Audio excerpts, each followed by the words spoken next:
Hello, everyone. Welcome to Adventurers Wanted, the Hallowing of Elturel, which is part of our Untold Tales series. Welcome. We are thrilled to be streaming at twitch.tv/DND and twitch.tv/Adventurers Wanted. I'm Chris. I will be your dungeon master for this evening. For those of you who are new to Dungeons & Dragons, who stumbled onto this channel by accident, or who are just trying out something new on Twitch, hello, welcome. We're playing a tabletop role-playing game. What that means is that all the players around me in this lovely Twitch overlay are playing characters in a shared fantasy universe. They have character sheets in front of them, which they'll be using to tell them what they can do, what special abilities they have, and then to make things interesting, they roll dice. Normally a 20-sided one of these. And actually, on a Twitch overlay, it's hard to see, but there we go. There we go. They're 20-sided, which means there's a chance they'll roll anything between 1 and 20, 1 being absolutely terrible and 20 being a critical success. So depending on how you feel about that character, feel free to cheer and or applaud in your room by yourself. Splendid. Without further ado, I play everyone else. I play everyone they encounter, all of the non-player characters. Weather patterns are something I'm particularly renowned for, it seems, these days. So there'll be a lot of weather today. I guarantee it, folks.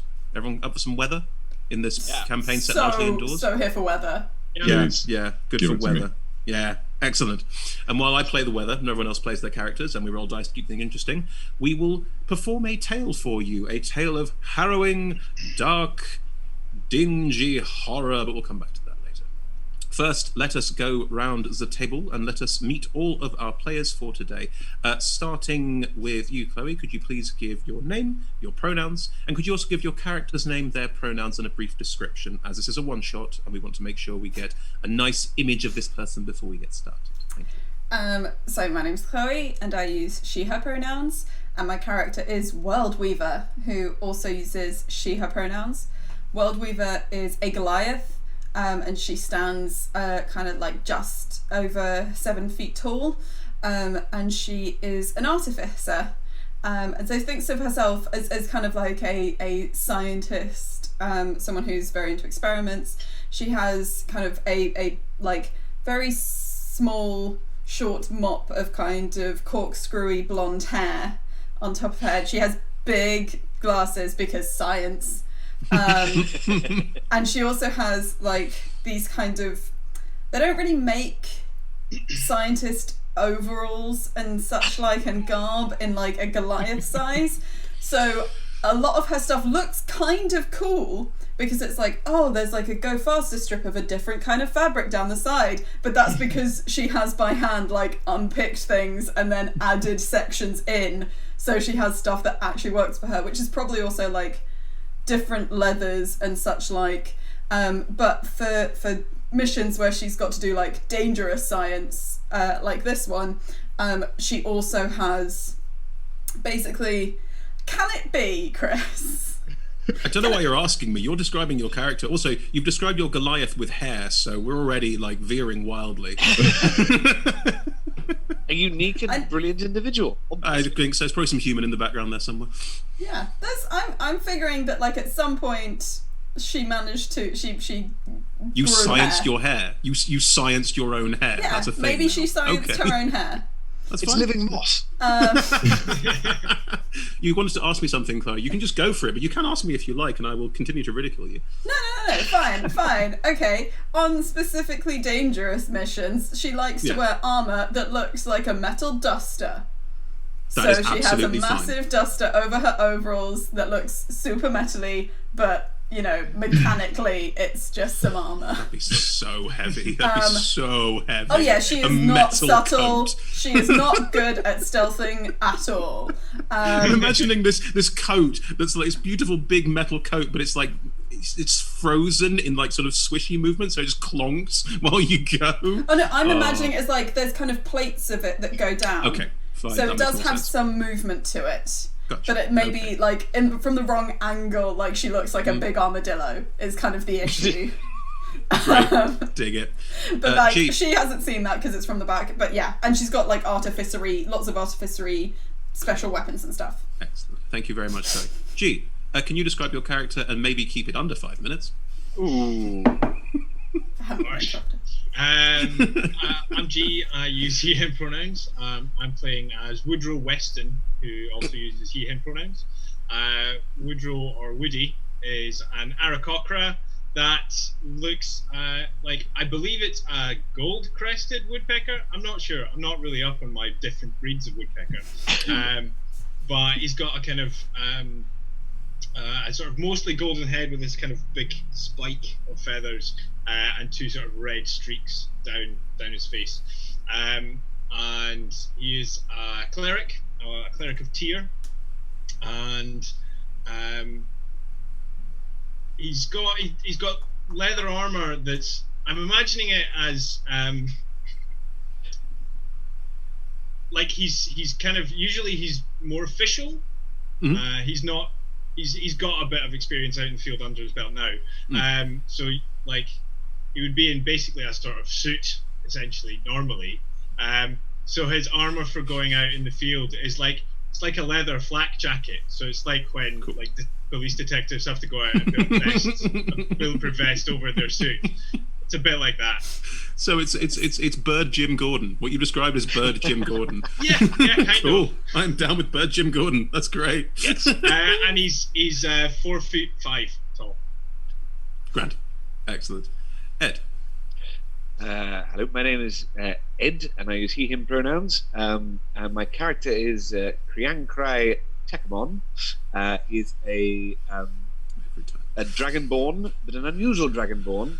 He doesn't fit into any of the usual categories. His skin is sort of bright pink. Actually, if you see what Pav is wearing, it's that kind of colour, but a little bit darker. Yes, together with royal purple stripes, because he is a tiger chili dragonborn, which is something I decided to go with. Which is, the idea is that the effect is the same as a red dragonborn, but it's not fire that goes over. It's blisters that form on them. It's sort of fire underneath the skin. Oh God, that's the plan. Just grim. Just grim. Okay, good, lovely. He has sort of pink and purple dragonborn. Basically, and he's sort of dark, pale green eyes, sort of jade, and is about 6.5 feet tall, I think. Wow.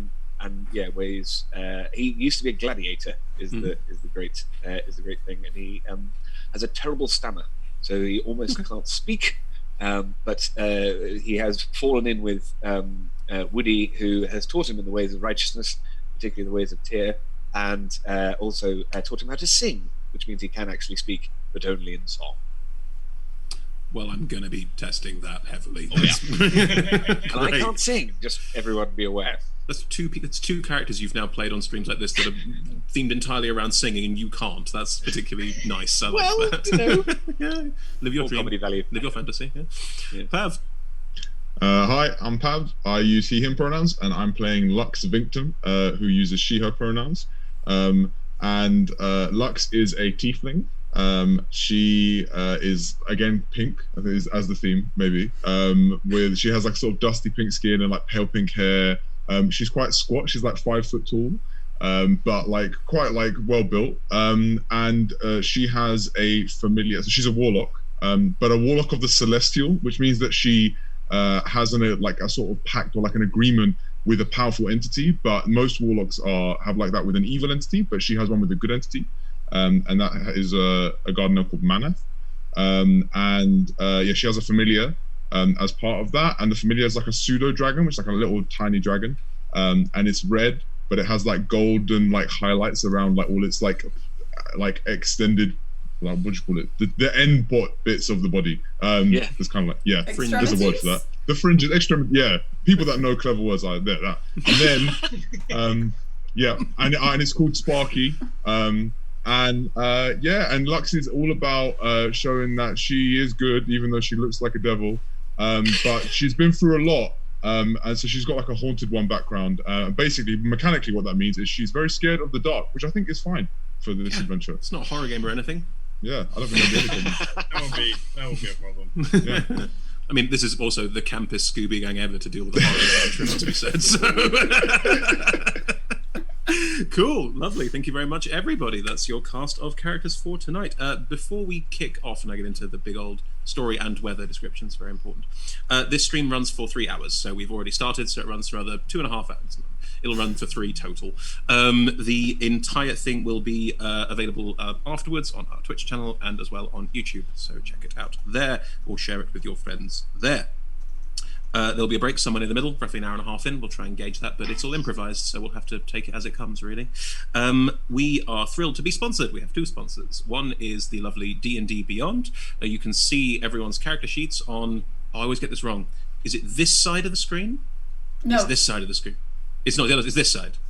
It's this As long as you do side. both. It's right next to mine and G's heads. Next Right to here. Chloe and G's head, you'll see a Twitch overlay where you can see D&D Beyond character sheets, where you can click through on everyone's character of today and see what they're doing, and that will also let you keep track of their abilities if you're into that sort of thing.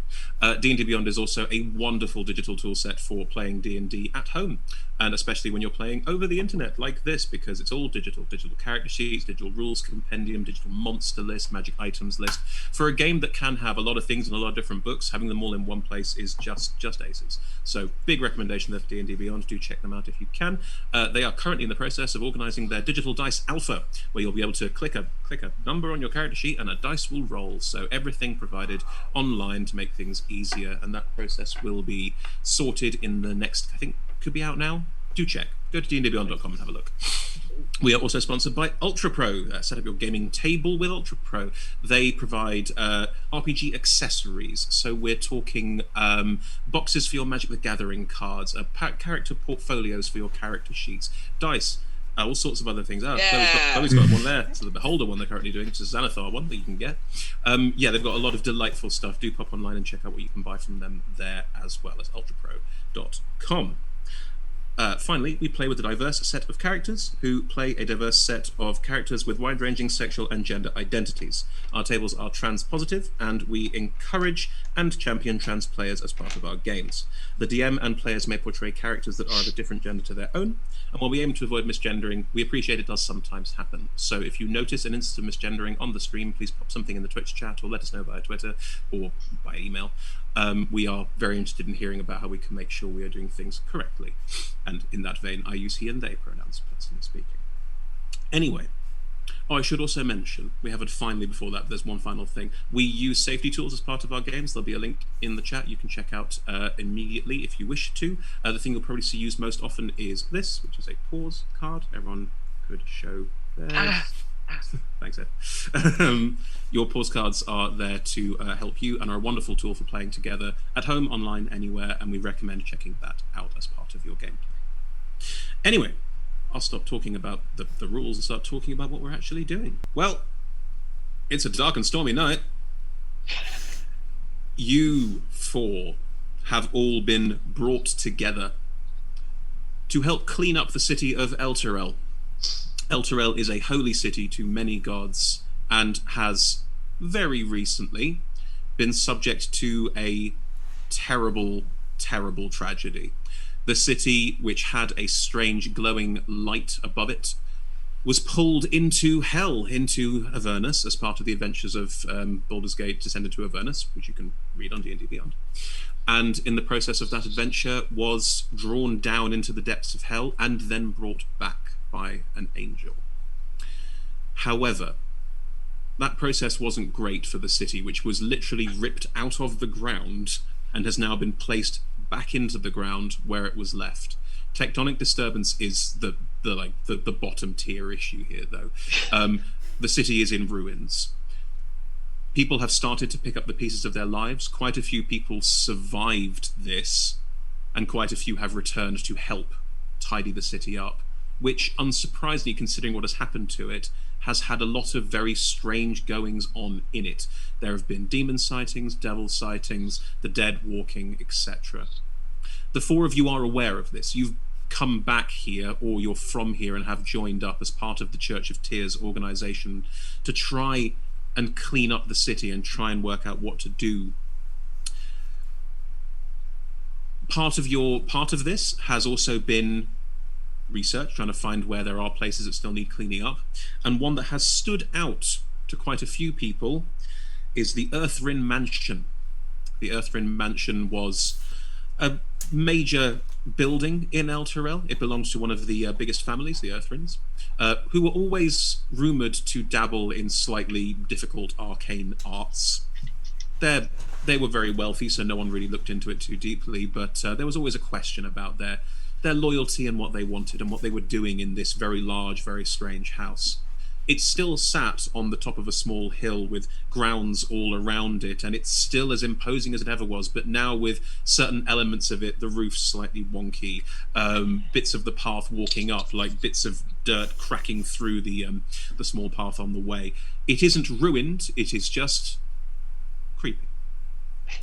The four of you are standing at the gates with a light behind you, so you get very starkly backlit, like the beginning of The Exorcist. And you are about to walk through the gates into the Elturel mansion. The four of you do know each other. You have met as part of cleaning up Elturel.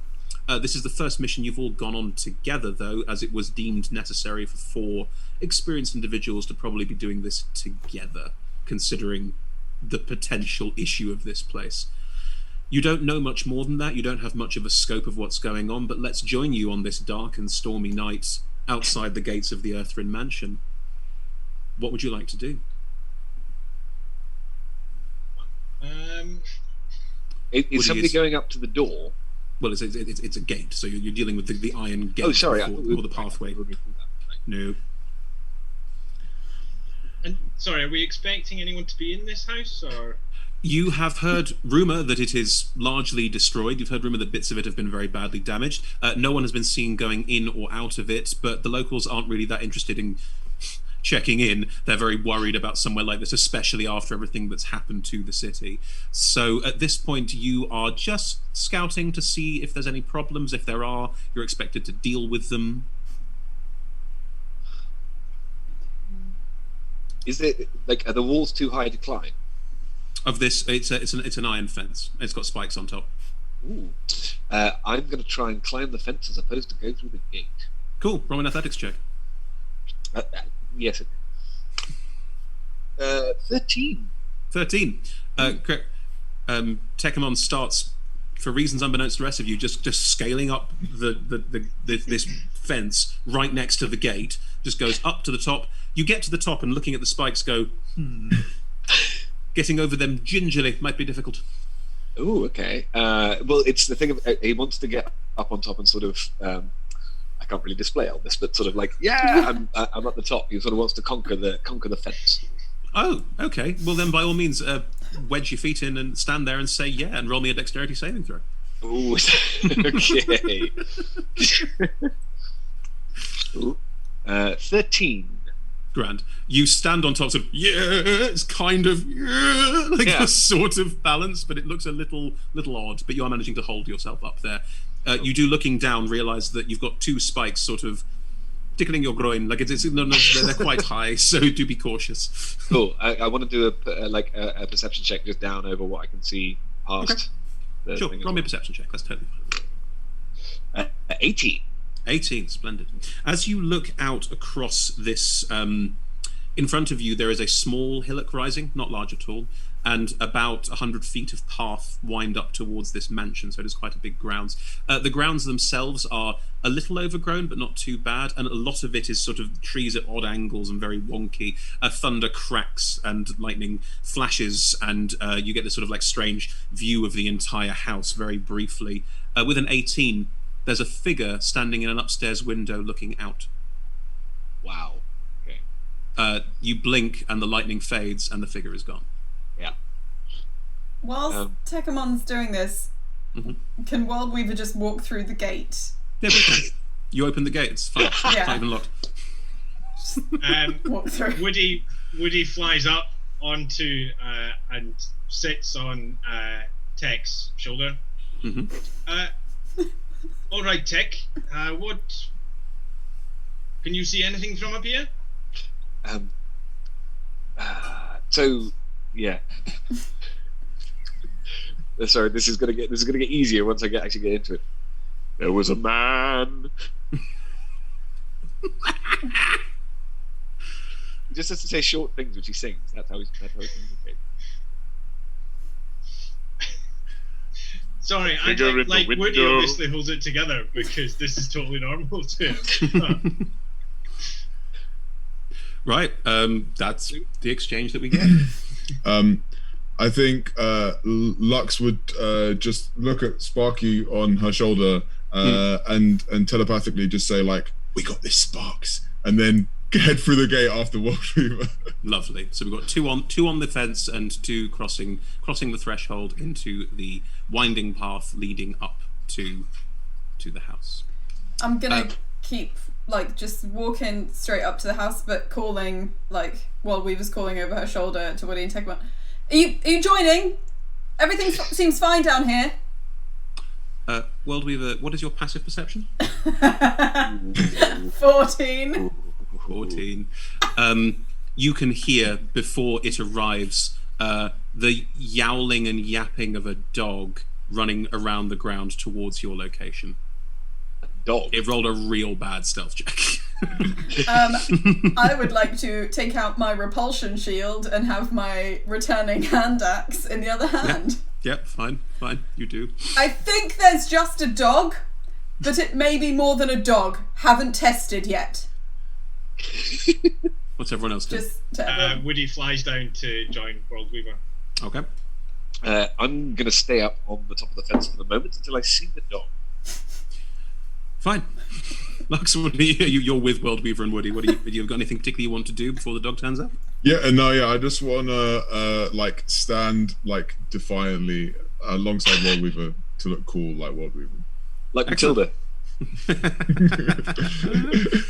A dog bursts through some of the undergrowth around the side of it, and it's running down the path towards you, World Weaver. It's snarling and vicious, and there's sort of as it gets closer, you get another flash of lightning, and you suddenly see it's half rotted. Half of its face is rotted away, and bits of its body are maggoty and overwrought. And as it runs forward, it barks, and its jaw unhinges, just opens out way too far, and it just expels this cloud of flies towards the three of you on the ground. It sort of... Can the three of you... Ed, you can... Tekkamon can see this. So Yes. Can the four of you please roll me a wisdom saving throw? Really? Yes. Really? Really? Yeah, I'm the fucking DM. Yes. It's all right, sorry. Oh, god damn it. Wisdom save, that is poor. I didn't right. roll. Sound off. Chloe, what you got? 8. 8. G. 19. 19. Pav. 3. Ed. Big fat 2 with a +1. Same. World Weaver, Lux, Tekkamon. You are frightened. The game effect frightened. Okay. So that's just can't go closer to the source of it. You cannot and go closer to the source of your disadvantage fear. while we see it. Disadvantage while it is visible to you. The dog just, and then it hinges its own jaw, just like snapping it back up into its mouth, and just is barking ferociously. These flies still buzzing around it horribly. We can roll initiative if you want, but for now it's not going to do anything apart from just stand there trying to scare you off. Woody, everyone is terrified. In game terms, you're frightened. You can choose how you want to portray your fear. I don't mind that. But Woody, you're not. You're quite steadfast in the face of this. What would you like to do?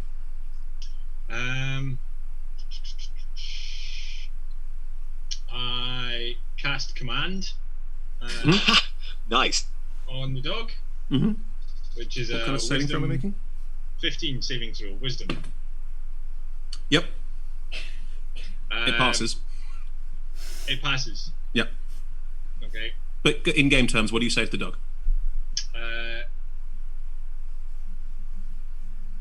Again. Just flee, I guess. I tell it to flee, and it doesn't. It doesn't, but it recognises that there was a spell cast on it. There's a... The fleas are the problem, Woody. This canine corpse with lots of fleas. Would anyone else like to do something? Does Woody cast a spell? We don't need to go into initiative yet because it's not going to do anything. But Yeah, I'm not going to. Just holding my shield in front of me, that's between fine. me and the dog. Like vial of holy water and light cantrip. Just Okay, Holding it out, or actually using it? yeah. Just holding it out. Nice. It's going Stay to- back. Yeah. it's going to take a tentative step forward towards all of you, and as it does, Woody, Mm-hmm. can you make me an intelligence saving throw, please? 19. 19. It tries to cast a spell on you. Now, you wouldn't have thought that possible because it's a dog, but it tries to cast a spell on you. It's an illusion spell. And it tries to create an illusion around you that the ground is sort of growing up strange, like viney tendrils that are grabbing hold of your feet. And it's trying to hurt you with this illusion. You recognize this illusion, Phantasmal Force, would hurt you if you thought it was real. But you recognize it's definitely an illusion, and you realize there's something more going on here than just a dog. Is there anything you'd like to do? Again, if we want to go into initiative, we can. I don't mind, but at this point, it feels more like a standoff. Are there any pebbles around? Like, Yes, is this gravel that we're on? I mean, the city got literally picked up, pulled out of the ground, placed into hell, then pulled back up and down again. There's some loose rubble. So can I'd like to kind of just like still. It's gonna be a disadvantage because I need to look at the dog. That's anyway, true. But I'm kind of like looking at the dog whilst reaching down to grab a pebble. Actually, I'll grab 3, and I would like to cast Magic Stone. Yep, fine. Imbuing these pebbles with magic, and I'm just gonna trying to make it look like I'm basically doing a scientific experiment, just seeing what happens when you throw pebbles While at terrified, a dog. yeah. While terrified. While terrified. I would like to try and throw them at this weird dog. Sure, throw a pebble at a dog. Why not? Make me an attack roll. And that's just like adding my strength because it's throwing a pebble. Magic Stone means it uses your spellcasting mod, doesn't it? Don't think it matters either way, to be honest. You have to roll a disadvantage anyway. There's only 2 more numbers I can go lower. Okay. I mean, it was a 9 because it was a 3 on the dice. No. You throw a pebble at the dog and it like lands near it. And does anyone else do anything? Yeah, so Woody holds out a hand. World Weaver, stop! Just... and looks over the dog. My name's Woodrow Weston. And if you let us, we might be able to help you. You all telepathically get... Leave. Awesome. Leave now. And the dog just collapses. And as it does, whatever was animating, whatever spark is gone as the dog just like collapses to the floor, just a corpse. Well, I was expecting a bit more of a conversation than that. Right? Right. Shall we leaving? Is everybody all right? Those of you that are frightened, you're still like roleplay wise like shitting yourself, but in game terms, you're no longer frightened. Yeah, we should leave. Maybe we should leave. Okay, hang on there. Pam, if I hear that, then I'm going to leap from the fence and try and land beside. We do not leave. Ed, you're jumping down at. Roll me an athletics check to not break an ankle. Oh no! Well, twist an ankle. Breaking ankle. A break would be brutal at the start of the game. No! What was it, please? I've now rolled 2 natural ones in a row. Oh. This bodes terribly well. You take 4 points of damage, and I'm not going to say that you've like lost movement speed, but you have twisted an ankle slightly. Well, I think yes. So a gladiator, I'm like able to go through it, if you see what I mean. But good lord, he feels stupid. Please tell me we should leave. That's exactly what happened. Excellent, very good. You can now join the others where they are on the path. That's fine. All right. I'm sure there's a perfectly good explanation for exactly what's happening. Obviously, it's not the most pleasant thing, but Well, if we don't go in, we'll never know. Or a demon or something, some such. Why? Yes. Perhaps we should just head inside. Yeah. If everybody's all right. Lux, you seem a bit shaken. Yeah, I'm fine. Yeah, let's go. We'll go inside. Will be great. Yes, it will. Yes, it wasn't able to inflict any harm, so good thing no one was harmed. Well, I mean, obviously, and like gestures towards Tekkamon and Tekkamon's ankle, but obviously not the canines. Let's go inside. I'm just still holding on to the holy water, and I'm just like. But yeah, just for everyone's reference, there is like, because the light cantrip is, if at any point you want us to be stealthy, let me know, because then I'll Grand. Thank you, Beth. drop the light.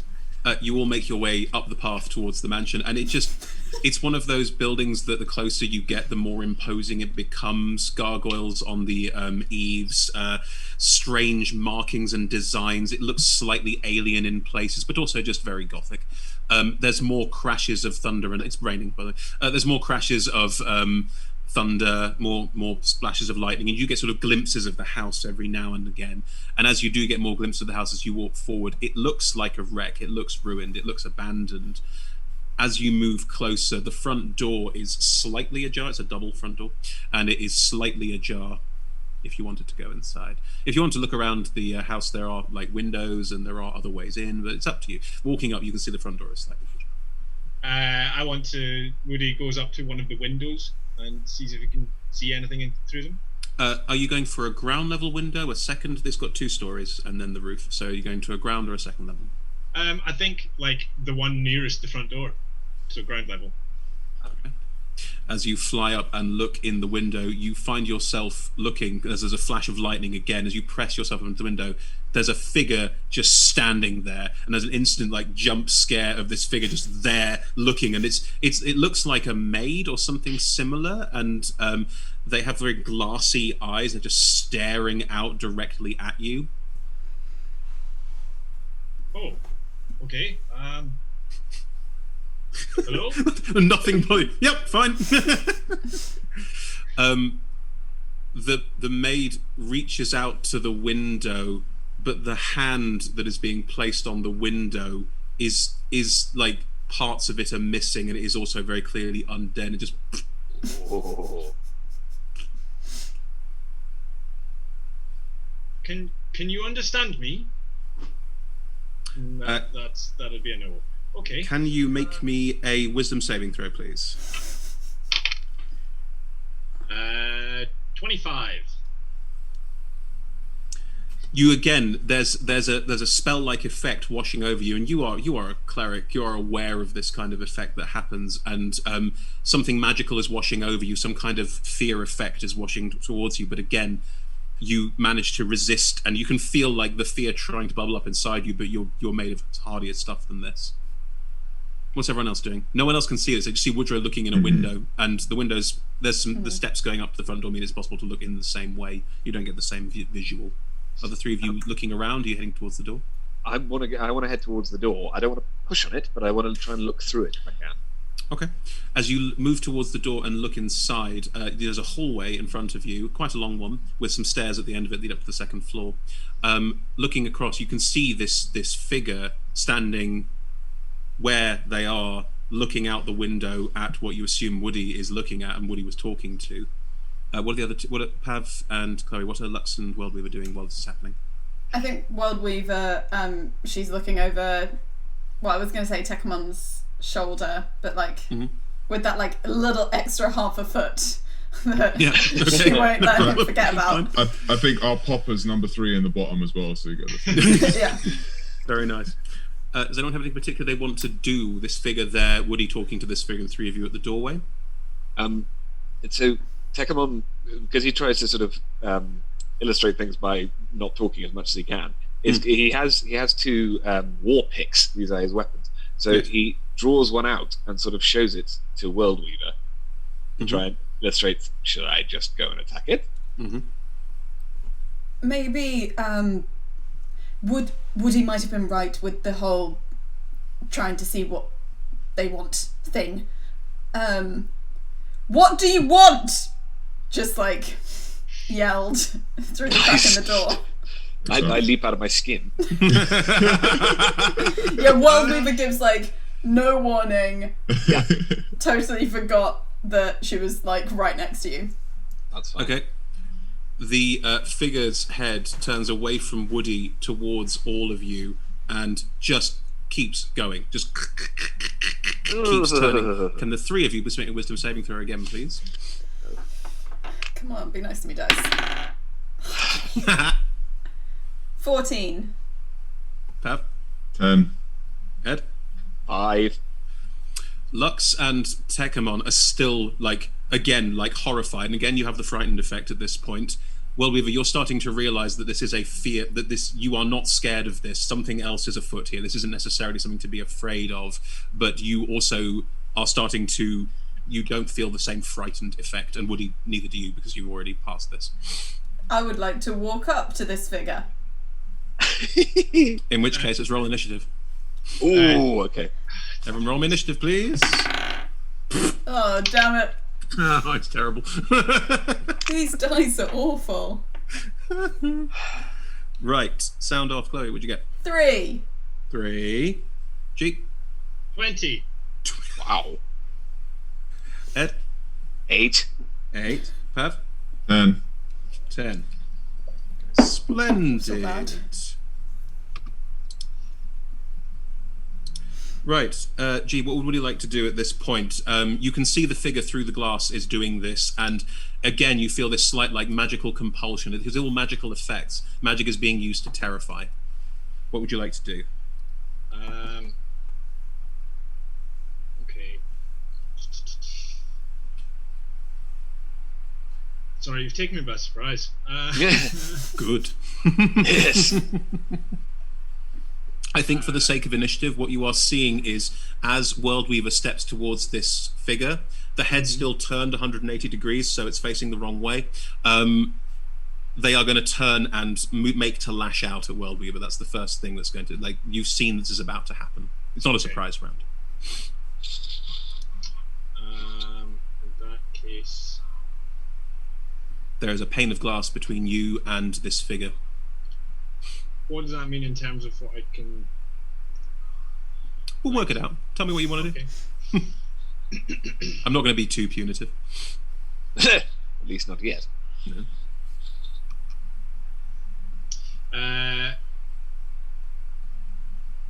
Okay, I want to...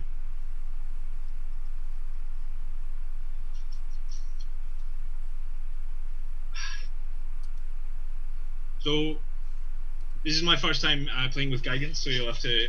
That's fine. answer it Guidance is an right. action. Guidance is an action, Yes.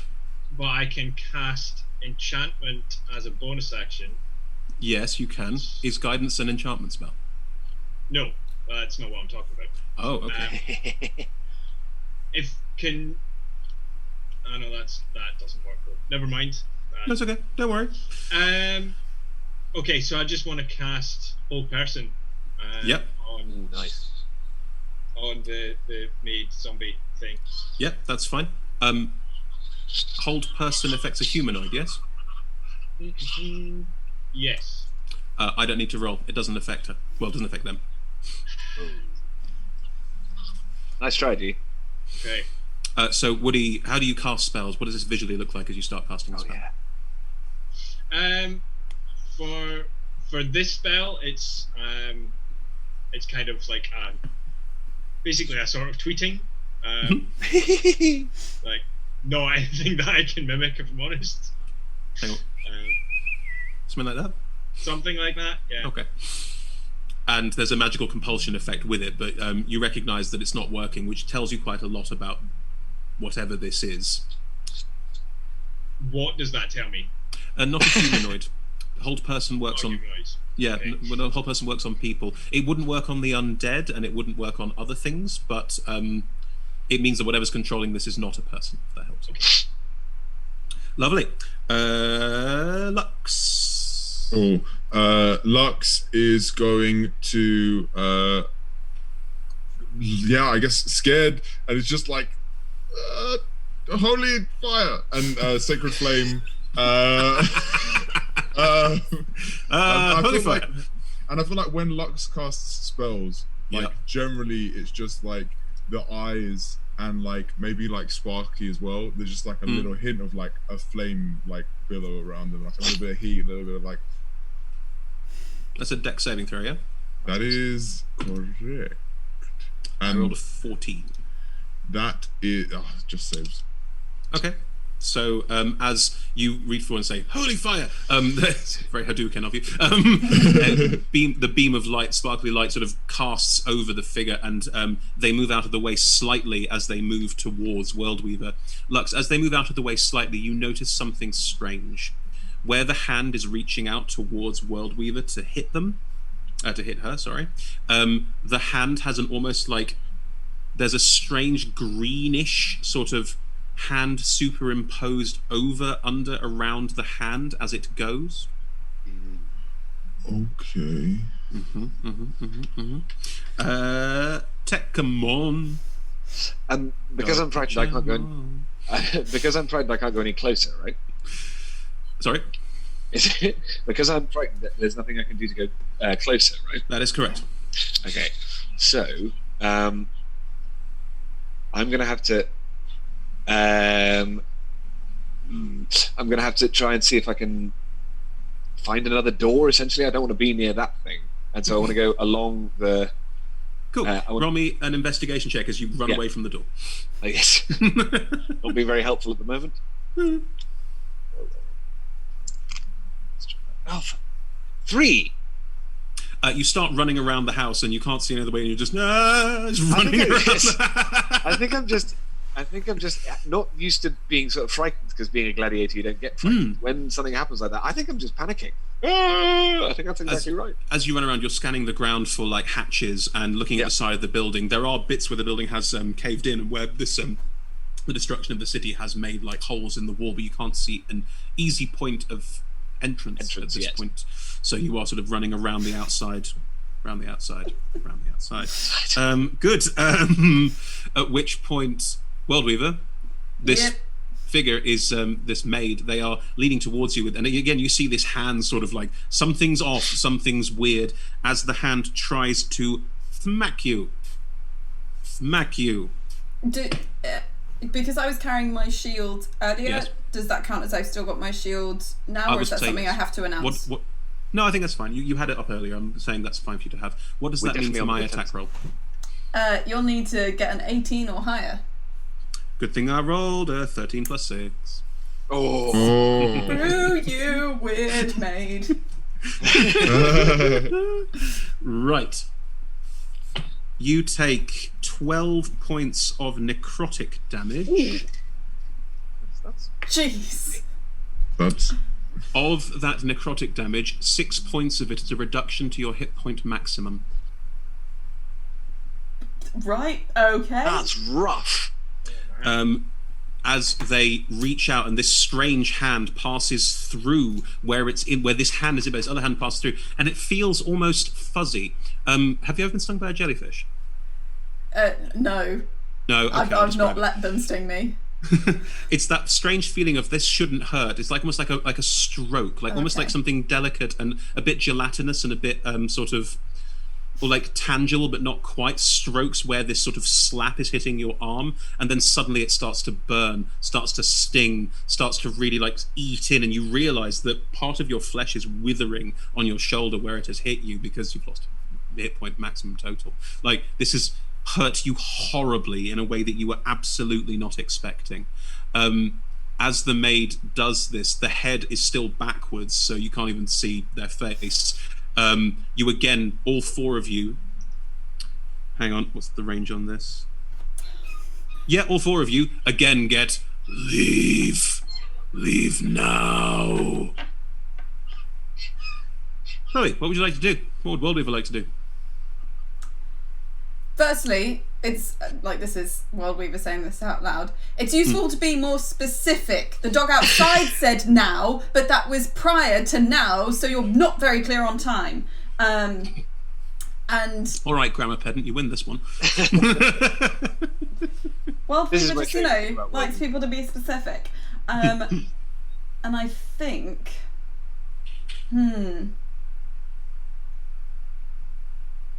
yeah, not happy with being hit and hurt that much. Well, no, why would you be? But they're right next to me, so range would be at disadvantage. In that case, I would just like to have a go at them with my hand axe. Sure, go for it. Make an attack roll. 18 on the dice, so Yeah, you that is hit. a 25. Yeah, you hit. Yeah. And that is going to be one of you. 6. Cool. You cut the maid down. They're a commoner. You slash through the maid completely, and as you do, this body just like it's already dead, it's already mouldering, just falls away, just falls apart, and bits of it fall down as you slash into it. As you do, you notice a strange figure within the maid. It's again the same greenish, strange quality. There's an almost jellyfish-like quality to it. It has like sort of strange, like beady eyes on front of like a jellyfish-style head, and a sort of big slobbering mouth of tentacles underneath it. And where slimy? the hand was, Slimy yeah, slimy. vibes? Yeah, it's like Slimer vibes, definitely. And where the hand was, that hand, you see it sort of fade in, and that hand sort of turns back into one of these tentacles, and it just looks at you, and just Wait, you there. you stay here. Don't you dare go. Right.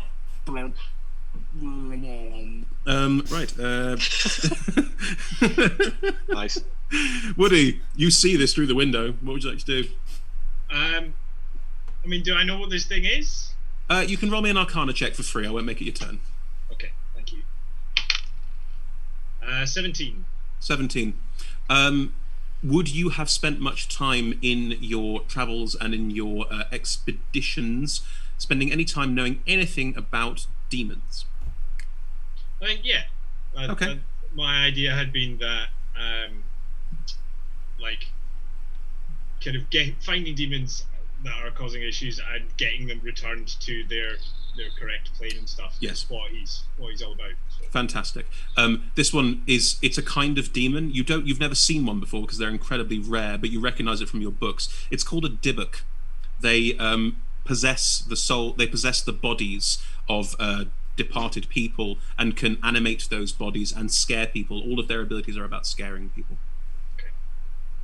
You recognize this Dybbuk. This one looks a bit more tentacly and a bit less like creepy than the ones you've read about before. This one looks like it's kind of like it went into creepy school and missed the first day.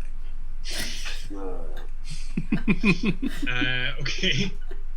That implies that it Thank still you. went to all the other days of creepy school. And it's still it tried, but it The never first caught up day after is that the first most day. important day. The by first day far. where it was, instead of being gross, be frightening.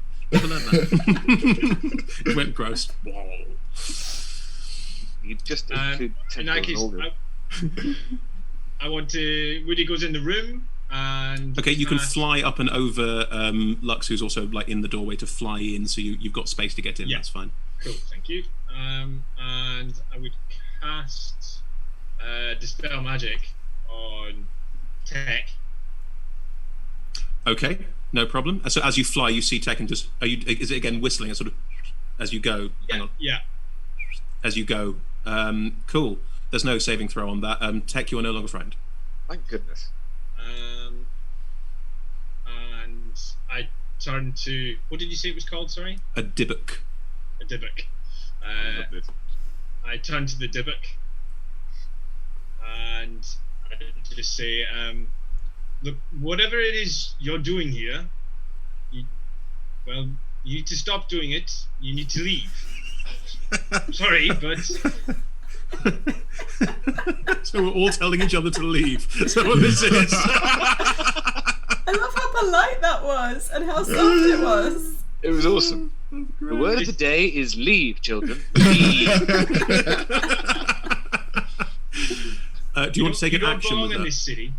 So You don't belong. And telepathically you get in your heads, no, you don't belong here. You leave. So you get We are at children's playground. Great, I love it. It thinks it's still at creepy school. That's what You still have an action, G, if you want to. oh God.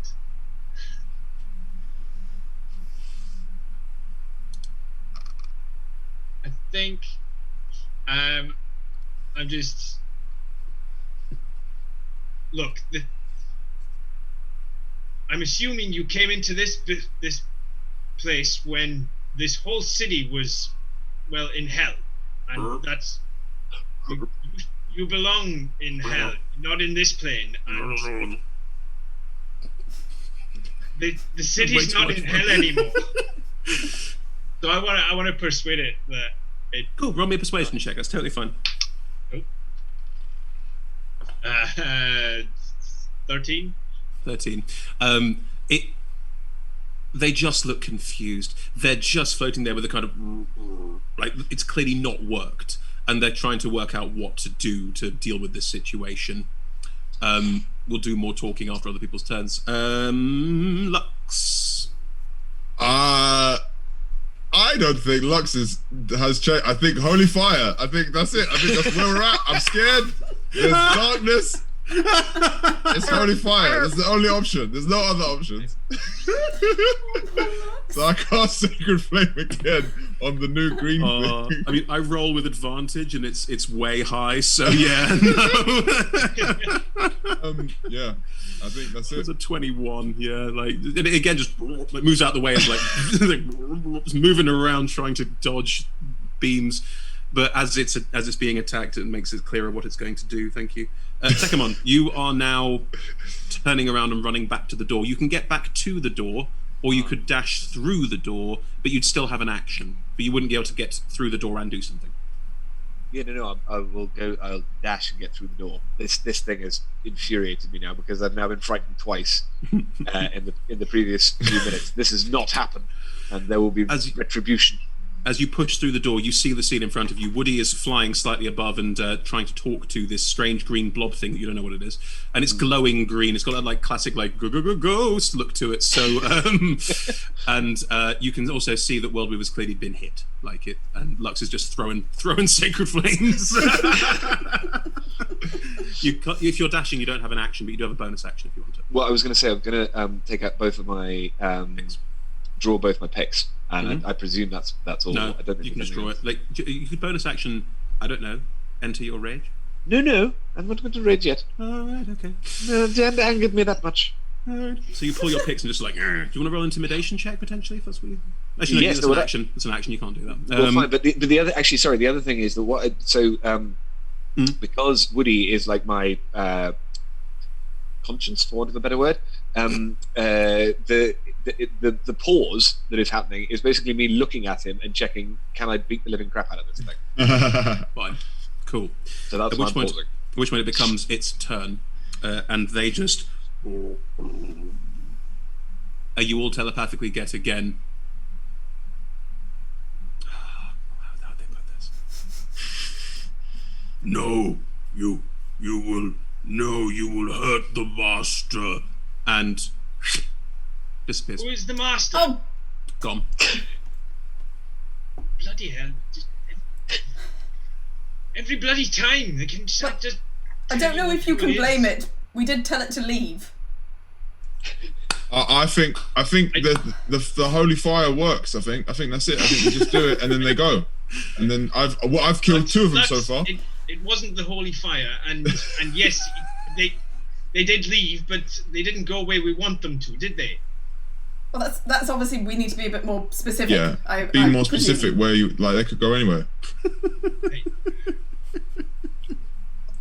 I'm just saying, if I'm going to pull them up on how specific they are, then I have to hold us to the same standard, unfortunately. Didn't ask you to hold anyone to any standard. There's another crack of thunder and lightning again. Lights. This hallway is dark. There's only a bit of dim light coming from the Lux's hand where she's holding this holy water that's glowing. But this it lights up, and there's many doors going off this hallway, and there's the stairs you can see at the back.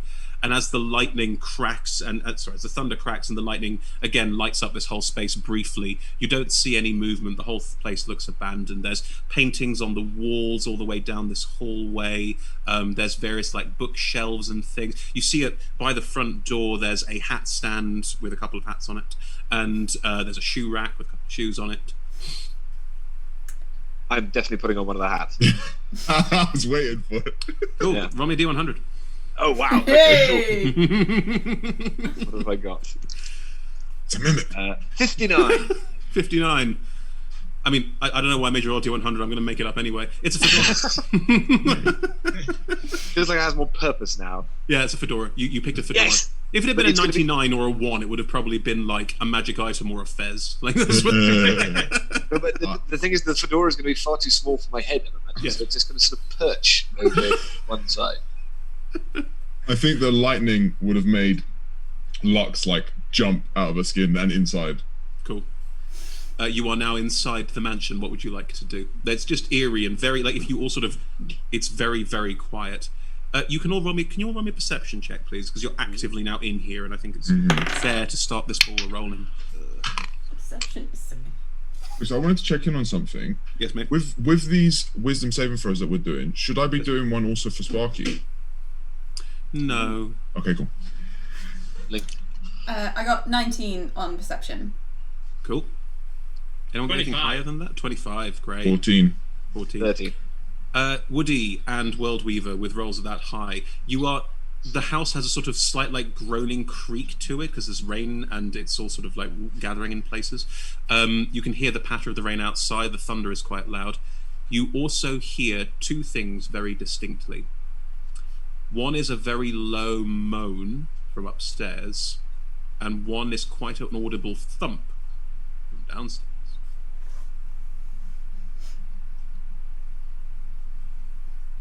Did anyone else hear that? Yes. Well, do you mean the moan or do you mean the thump? Both. Yes. Sorry. Well, Hear those. Shouldn't have used the singular. Have told myself to say etc. I heard the lightning. True. yes. Do we investigate the moan or the thump? I mean, If I had a penny.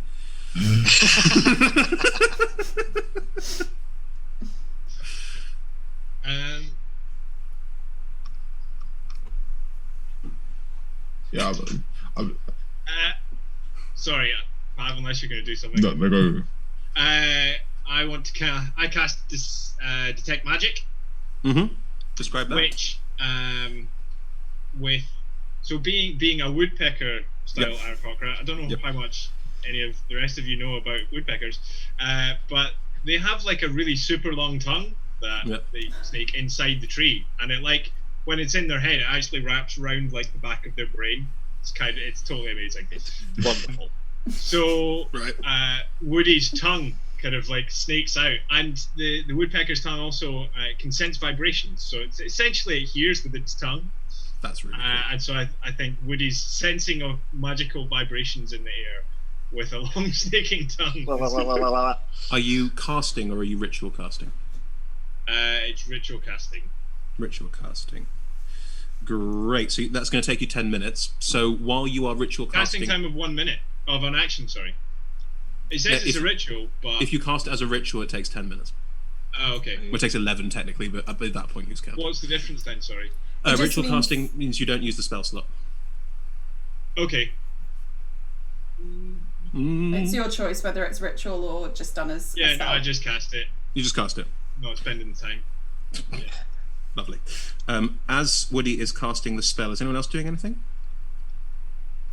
I'm just having a look around the room, just every so It's a often, like hallway. kind of nudging something and just poking something, just looking like I'm investigating, but not Yeah, being it's- quite sure what I'm looking for. Cool. Yeah, As you, everyone's doing exactly the same thing. It's just the poking and stuff. Cool. I'm standing in the middle, equidistant from all surfaces. Worldweaver, as you walk down the corridor, slightly just a little bit, just poking, two portraits stand out to you on your side of the corridor. One is of a very, very stentorian-looking gentleman, as far as you can tell, with a kind of noble bearing, but also a slight hauteur. You've recognised this look; it's what you see in lots of posh people. Underneath the name says Elias Erthrin. Next to him, what looks like it's again a portrait, but this one is where Elias's one is sort of like a head and shoulders. This one is a full body, slightly further away, and it's a person in full plate on the back of a charger, on the back of a horse, and next to that it says Kenneth Erthrin. I like kind of. Okay. And those just strike me because they're Well, they're right there. comparative grandeur and stuff. Well, they're right there. They're right next to the door, and the way they are positioned is very much like a "ooh, look at us!" Like it's very sort of show-offy, very clearly. Cool. Tekkamon, as you are nudging your way, you move towards the first door on the left, and looking into it. Yeah, looking into that first door briefly. In front of you is a quite resplendent dining room. There's lots of plates and things on the table. It's all in a state of disrepair, and things have been knocked over, but it looks like it was laid out at some point. Looking through it, you can't see anything in that room at all. Woody, you get faint senses of magical essence that you would associate with creatures, because it doesn't have a magic school. Sort of illusion, and tied in with that a general sense of, I'm going to give you a magical creature. You get a general sense of those. What's the range on this, on Detect Magic? It's 30 foot and it's blocked by lead, I think. Yeah, sorry. 30 feet. You get a vague sense upstairs of a couple of different of these like creature presences.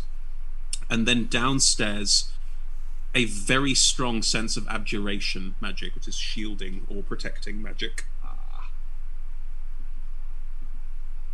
That's what Well, you get. I think that there's some things we're going to have to deal with up the stairs, and well, in the basement there's something that they're protecting. I can't tell what so far. Tekkamon is going to indicate upstairs and then start running up the stairs. Decisions made. He's going to run to the back and start running up the stairs. Yep. Cool. Tekkamon sprints ahead. Does anyone sprint after Tekkamon? Yeah. Sorry. Well, Yeah. Weaver's saying like decisions made just follows. Is everyone keeping pace with Tekkamon?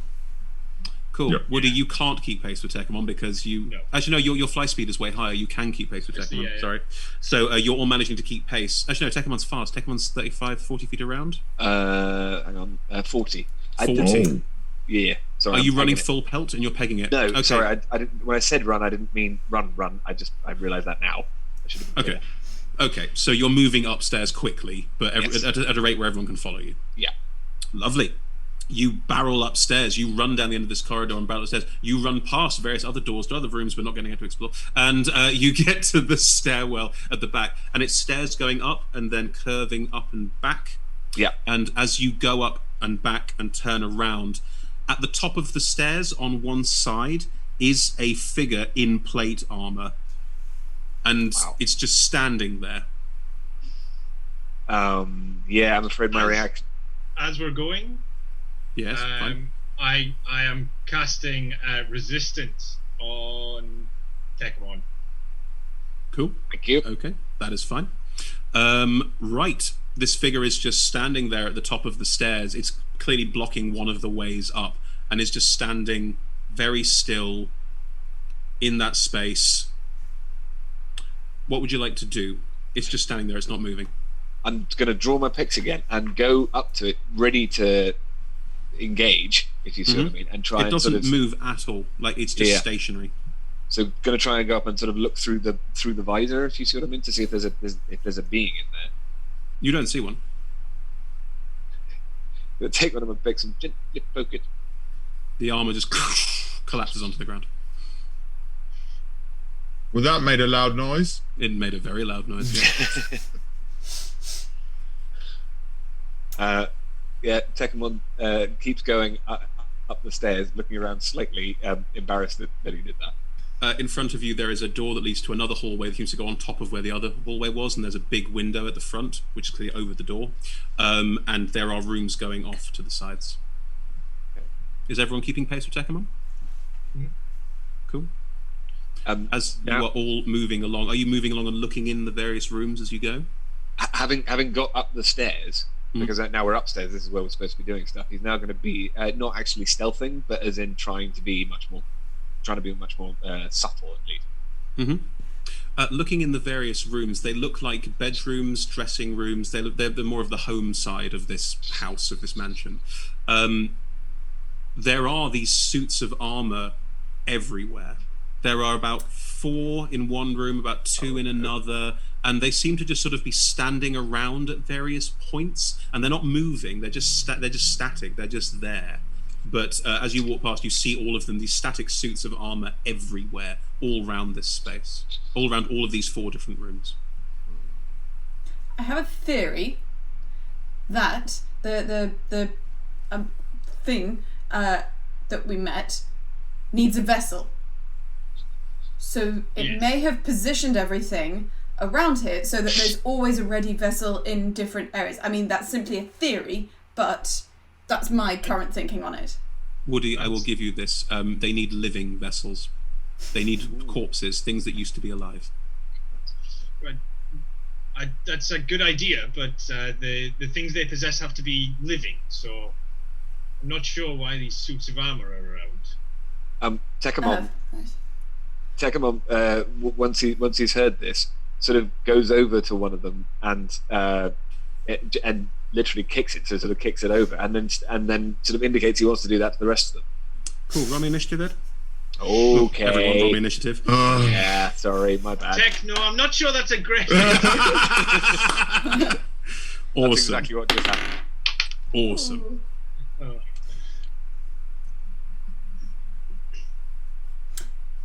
Are we sounding off? Yes, please. Sound off on initiative on this, please. 14. 14. 7. Also 14. Who's got the higher dex mod? Probably you, yeah. Yeah. Okay. And Ed? 11. 11. Lovely. Thank you very much. So, at the top, Lux. Tekamon has kicked at this suit of armor, but where the other one collapsed, this one just hasn't moved. What would you like to do? I look at it and I'm like, holy fire! Just your reaction to everything. I love Will work. Hang on a sec. It's a dex saving throw, yes? Yeah. Right. Come on.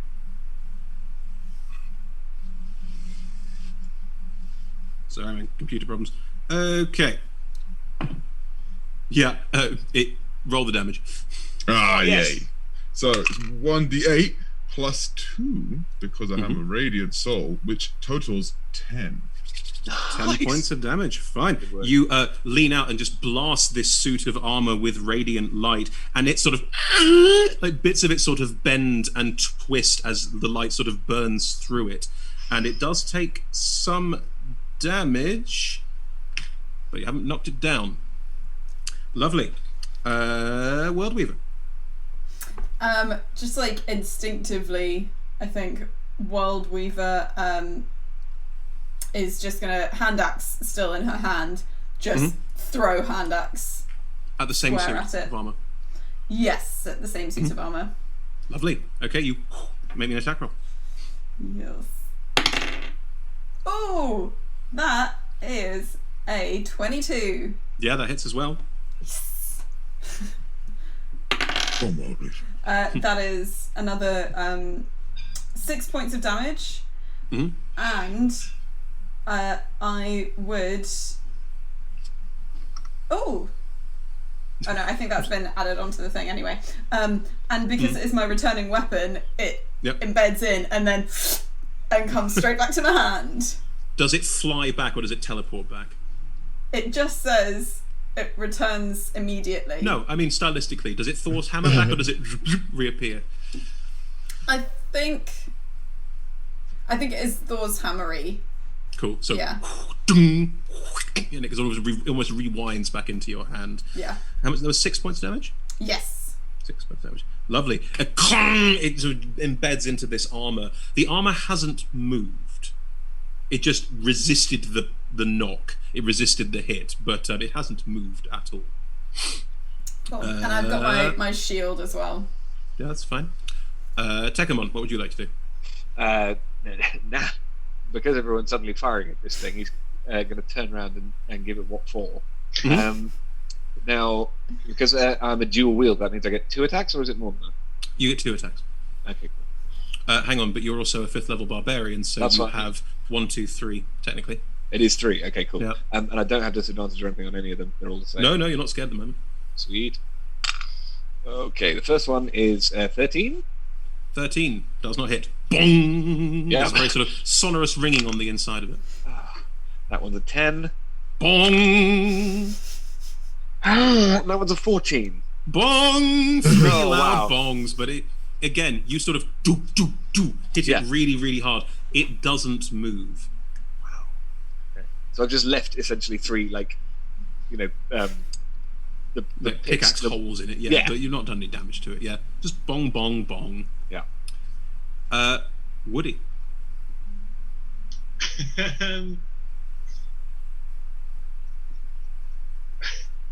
I think Woody's just stood like watching everybody knock crap out of this completely stationary suit of armor.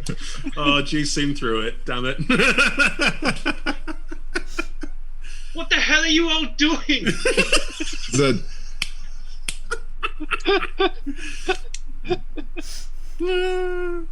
Tekkamon turns right around and I want to have a better look at this suit of armor and see why it hasn't fallen over. Cool. Do you fly up close to it and roll me an investigation check as you fly up and look into it? Yep. Cool. So that's 14. 14. You look inside. It's been placed around a kind of like metal training dummy, and it's been like locked in place. But it's not animate. It's just a suit of armor.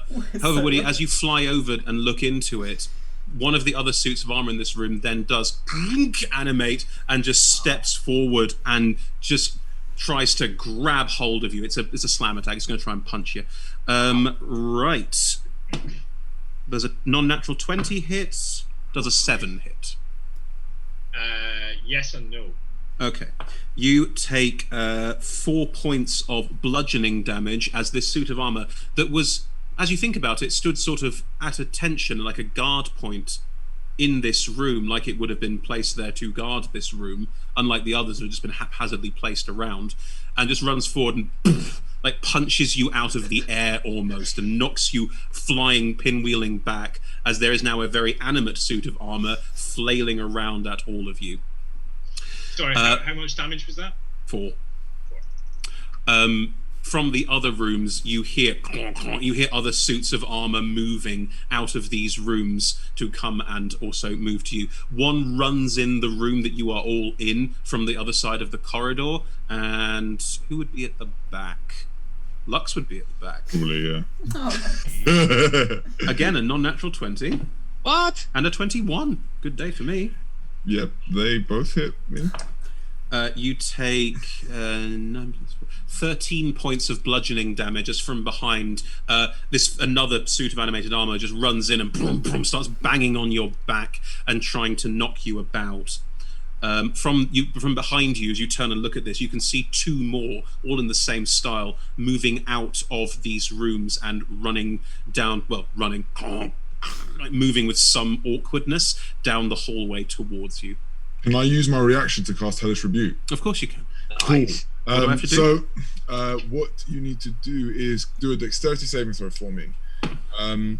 And base 12. You fail. So, what you see is Lux get hit and then like go from like fear to just like fire rage and turns around and it's just like ah! And then like fire emerges around her. Are you using your weird fire shit as well? Yes. So it's Wow. this is where we start to get a little bit complicated. So I get Cool. +3. I got it wrong last time, but it's fine. From the Radiant Soul. Plus, on top of that, I will do the Flames of Phlegothos. Use Yeah. that feat, which means that any creature within 5 feet of me that hits me with a melee attack for the rest of my turn takes 1d4 fire damage. But for that Hellish Rebuke, that's 12 plus 3, which is 15. So that's 15 Yep. points of fire damage, and that Yep. fire stays up for the rest of the turn. And it's on you, so if anyone attacks you, they take damage. Exactly, and there's like big light for like 30 feet and dim light for the next 30 feet. Suddenly, Awesome. boom, a star appears in the other end of the room. The Lux is also in the direct line of fire of these 2 others, although some of you probably heard the armor clanking, so you've probably put 2 and 2 together here of all of them moving up. Cool. Right. Lux, it is now also your turn, so you get your reaction back. What would you like to do? Perfect. What I would like to do. Does the Flames of Phlegethos go out on your turn? It says, from what I could read of it, from what I understand, it says if you click on until it, the end of your next turn. Yeah, you're right. Yeah. So it's just for this turn. Okay. Until the end of this. Yeah, exactly. That's fine. So I will. What am I going to do? I don't want to be close, but how do I do? Actions. Do I have a melee weapon? I have a dagger. It's not great. Sacred Flame, my Eldritch Blast would give me like attacks opportunity. I haven't got Warcaster, so that would... Eldritch Blast would make you attacks opportunity, but it is a ranged spell attack, so you're in close range to be disadvantaged. Yeah. Okay.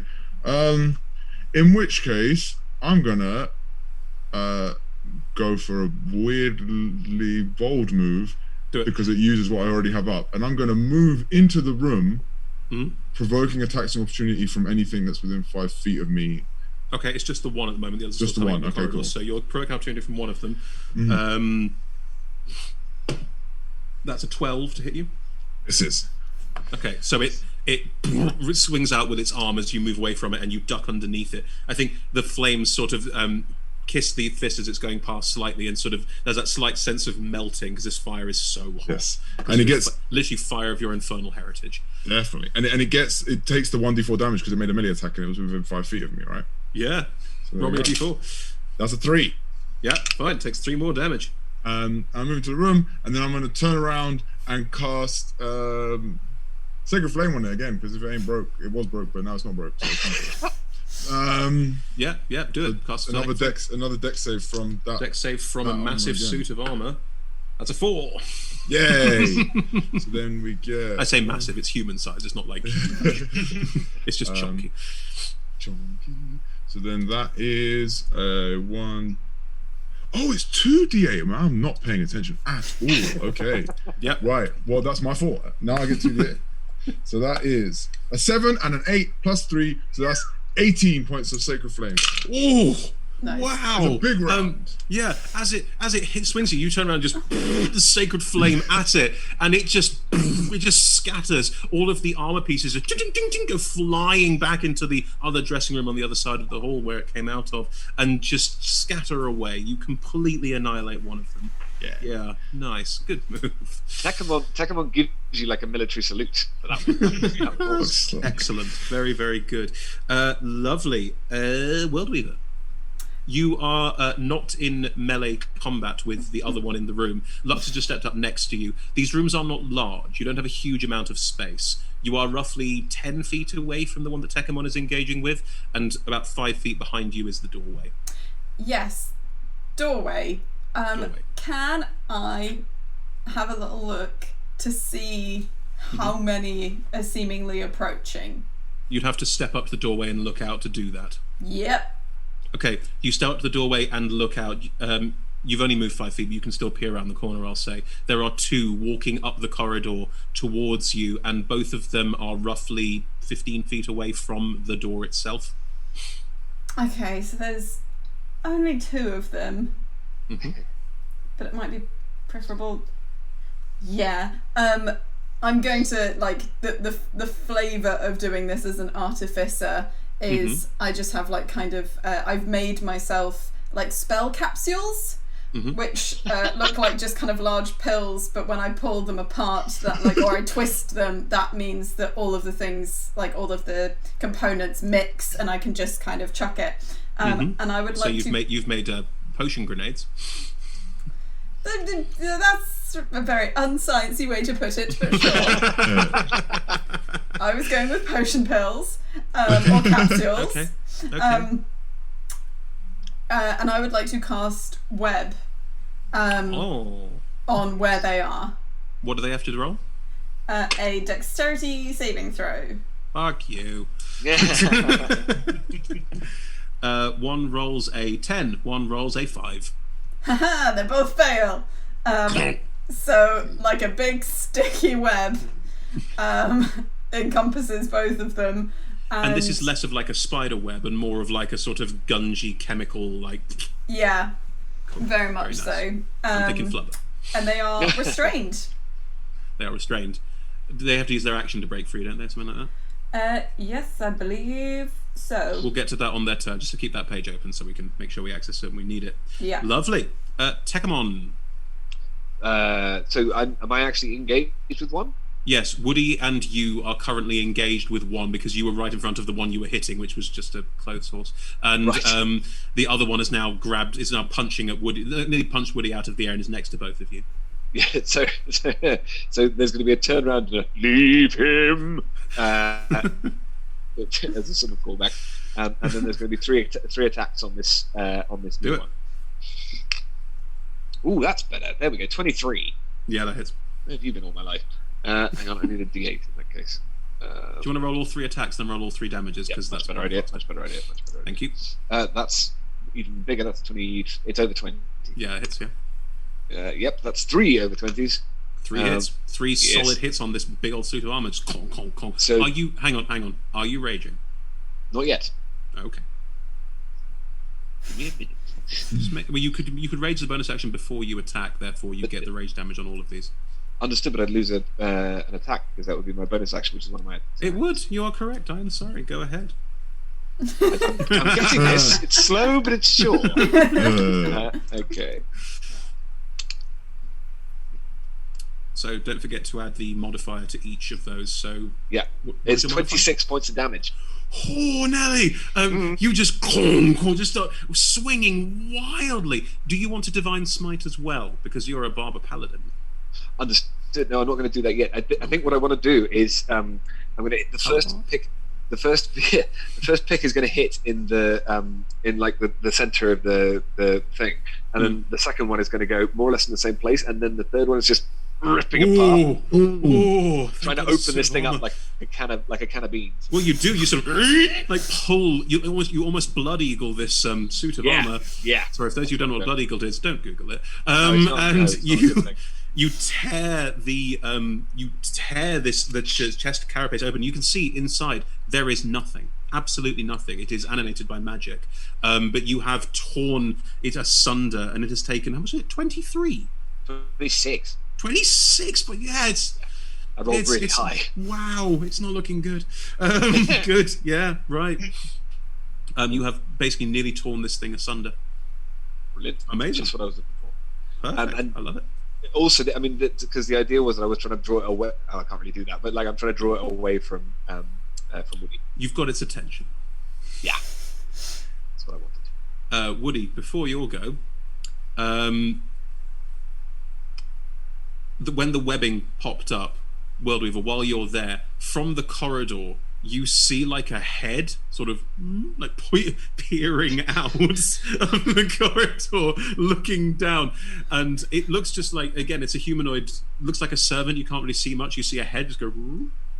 Worldweaver instinctively does that with her hand to see if it mirrors that as well. And the head sort of, and then just goes back in, and that's all you get. Okay. Woody. So, sorry. What? This suit of armor is it just ripped apart? It's dead. It's not dead. It's ripped not apart, dead. but it's still moving. Okay. I mean, it's looking pretty bad. It's more shards of metal now than shards of. Yeah. In that case, since it's just punched me, I cast Toll the Dead at it. Mm-hmm. What kind of saving throw am I making? Wisdom saving throw. 15. Oh, that's a -4 on that roll. Do that as often as you can. So I rolled a -2 on that. Cool. So that's only 7 points of damage. Mm-hmm. 7 is enough. You smack into it with the Toll the Dead, and this ringing just breaks it apart from the inside, and the armor collapses around Tekamon as you absolutely tear it to pieces. Chloe, on the armor's turn, do they roll to break free of the webbing? They can make fresh saves. As far as Fresh saves? Let me just check. Fresh strength check. Strength check. Thought so. Cool. Yes. That's more their speed. Right. I mean, I think If they're already restrained, is that a disadvantage? The point. Okay. Yeah. That's a genuine question. I don't know, honestly. If it's restrained and it can roll a strength, does it say it rolls a strength check on its turn? Can it use its turn to roll a strength check? Is that what it's saying? Yeah, it can use its action to make a strength check. Okay. And if it succeeds, it's no longer restrained. Is that at disadvantage? I don't know. Oh no, I don't think it is. It's just Dex. Because Yeah, restrained is just sorry, a it only card, has disadvantage on Dex stuff. Cool. In which case, I will take the first roll as one and the second roll as the other. One pulls its way out and just uses its turn to pull itself out of the gunge and is now moving down the corridor towards you. It'll walk straight up to you, but it has no action. So it's because it uses action to pull out. So it's just walking up to you. The other one stuck, can't move. Lux, this room looks relatively safe for now. I will. So if I turn around, but I'm stay inside the room, like behind World Weaver, which is where I would like to be, can I see the armor that's walked up to World Weaver? You can, yes. The armor is now towering, not towering. World Weaver is very tall. Is now standing next to World Weaver. Cool. In which case, I appreciate the military signal from Tekamon, and then turn around and, like, with new confidence, say, "Holy fire!" You know, you can cast. Never mind. No. That is it's a flat roll. 14. 14. Saved. Sorry. It's fine. But it's working though. It's working. You have bonus action and movement if you want it. For the bonus, do I want to do anything? I don't think so. No, I'm right. Cool. Okay. World Weaver. It's right in front of you. I know, but I'm gonna call out to everyone. A couple more suits of armor. One's still in gunge, thankfully, but there's something a little bit interesting further down. And then looking at the armor, just you're not interesting. Wow. It is kind of hurt. It looks psychic damage. Though. Right in the feelings. You hear a very vague sort of metallic squeak that sounds a bit like, oh.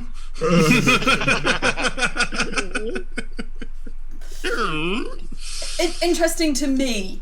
I can't comment objectively speaking. I think, well, because I want to see what's down the other end, but you can do whatever you want. You could weave your I've own now world. I've created a situation where I can't go past, can I? Because You there's can't web move in past the anywhere way. without attack opportunity. There's a web, and B, it's attack opportunity, and C, it's like the corridor is not wide. Okay. You can see through the webbing. You can see the other end of the corridor. If you had spells that you go somewhere that you could see, for example. I know, but I can't see the person or thing. No, they literally just went. I mean, the eyes did this. I'll just show you. It was. Nice. Oh, that seems rather important to deal with, doesn't it? In that case, I'm going to try. I'm just gonna do like a standard hand axe attack at this, and then I'm going to try and use my movement to move past it to the edge of the webbing. You will still incur attack of opportunity for that. That's fine. That fails. That was a 4 on the dice, so it's like an 11. Kong, bouncing off the armor again. Do you want to try and sidle around it and get to the edge of the webbing? Yes, I would like to try to do that. Cool. It's going to try. For Goliath. It's like just sneaking around. Yeah. I will allow a kind of a smack with the axe, and it doesn't do any damage, but it does like move, and you follow through as you go to like shoulder charge past and around. Sure. It's going to try. I'm happy to hit play you. it as awkward. Yeah, I mean it's awkward. Yeah. I mean it's particularly awkward because it also hurts you. So as you bonk 23, as you bonk, it sort of knocks you up against the wall. You're sort of shimmying past angrily as you manage to get past it because it doesn't have sentinel or anything. You take 7 points of bludgeoning damage as it slams you up against the wall. But you have moved past it to the edge of the webbing, where the other arm inside just sort of like it's like target close, like it's trying to do something, but it can't get out the gunge. Can I use my? Let me just check that it works this way. Mhm. Yep. Yes. Can I use my repulsion shield to push that suit of armor 15 feet back, so that it's the not one in in the melee way? range of Lux? Oh, the one that's in the corridor. So just try and shove The it one that down the hit me, corridor. because I can do it to anything that hits me with my shield. Yeah, of course you can. 15 foot ahead of it is also the stairs, so this will be fun. What do I have to roll? Good move. Yes. What do I have to roll? No. It's just I expend a charge. You're shitting me. I don't get to do anything. It just happens. Repulsion shield. I can use a reaction after I've been hit by a melee attack. Which you have done. Yes, that's fine. Use a reaction. So when it punched you up against the wall, you sort of ducked back and Captain America shield. It's all Marvel today. You This is what I mean shielded by it not back. interesting. I'm not learning anything from this combat or you. So you sort of hit it with the shield and boom, and it goes 15 foot back. It goes flying back. And as it goes flying back, it ping, like the base of it, its legs hit the banister where the stairs are, and the top half just boom, goes flying over, Yes! and the legs sort of go flying down and over. It takes fall damage. Yeah. And you can't see it. It's gone flying over the edge and down. Very cool, very cool. Tekkamon, what would you like to do? So that's the two in the room dealt with. So there aren't any more threats in here. No, there's one in a web, and there's hang on. There's two are down. Two in the room are down. One's in a web, and one's been knocked down the stairs. Nothing that. Okay, so now, Whirlweaver, did you say that there was gunge all over the corridor? I said there was one. I've got One was some out you here. used the notable phrase. One is still engunged. Yes, I did say gunge. I'm not sure if I know about that. So there isn't another exit out of this room apart from the door and the windows. There's a window in this room. It's a dressing room. There's a window, and there's the door you came through back to the corridor. Yeah. So okay, I'm going to go over to the door. Is there any way through into the corridor without getting engunged myself? Oh, the gunge is further down the corridor. The gunge is about halfway up the corridor. You can get out of the door where Worldweaver is, and then in front of you, about 15 feet, is a wall of gunge. Yeah. But so is there another door that I can look into? There's a door on the other side of the corridor where there's still a couple of suits of armor standing around. There is no connecting door. They're four separate rooms. That's what I mean. But I want to look into a different room. Basically, so having seen out into the corridor and seen there's no threat there, I want to go over to the door that I can see, which isn't in the gunge, and kick it open. It's already open. A suit of armor came out of there. You look in there. It's another dressing room. But nothing. No, nothing there. Okay, cool. In which case, I don't know how far that is that I've moved. Can I still go and attack the one in the gunge? Yeah, of course you can. So, are there any restrictions on attacking in the gunge? Web gunge? Am I going to get my picks embedded in it? Basically, it's just it's technically difficult terrain. The gunge. Okay. And if you start your turn or you enter it during your turn, you have to make a dex save. He won't enter it because he'll stand outside and just hit in, which is perfectly fine. Yeah, you can attack the one, and it's restrained, which means it has. Does restrained do anything to its AC or do anything to its ability to dodge things? Do I get advantage? Yeah, maybe. I'm not sure. Chloe? I will double check. Sorry, because that's in a different tab. Totally fine. Best to do things right. I think it will help you out a bit. I think it's Aha! advantage. Attack rolls have advantage. There you go. Sweet. So you have advantage on all three of your attacks. Okay. That's one of them is 22. 22, that hits. One of them is 17. Yeah, that hits too. Okay. And one of them is 13. No, 2 hits. So 2 hits. Can I don't know if. Oh no, I've already used my reaction this round. Sorry. Yeah, you gain your reactions back at the top. Do you gain your reactions back at the top of your turn or at the end of your turn? The top of your turn, I think. So yeah, you've already used your reaction, right? So the two ones that I hit with are basically going to it's 2 overhand blows. I'm trying to get at the helmet, which I'm presuming is the thing that's going to be most obvious. I do 19 points of damage. Jesus. Yeah, you grab him with both picks and are sort of like hitting very hard into the helmet. It doesn't make any sign of pain. It doesn't have a concept of pain.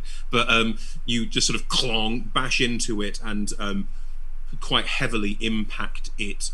That is the end of your turn, I believe. Yes. Great.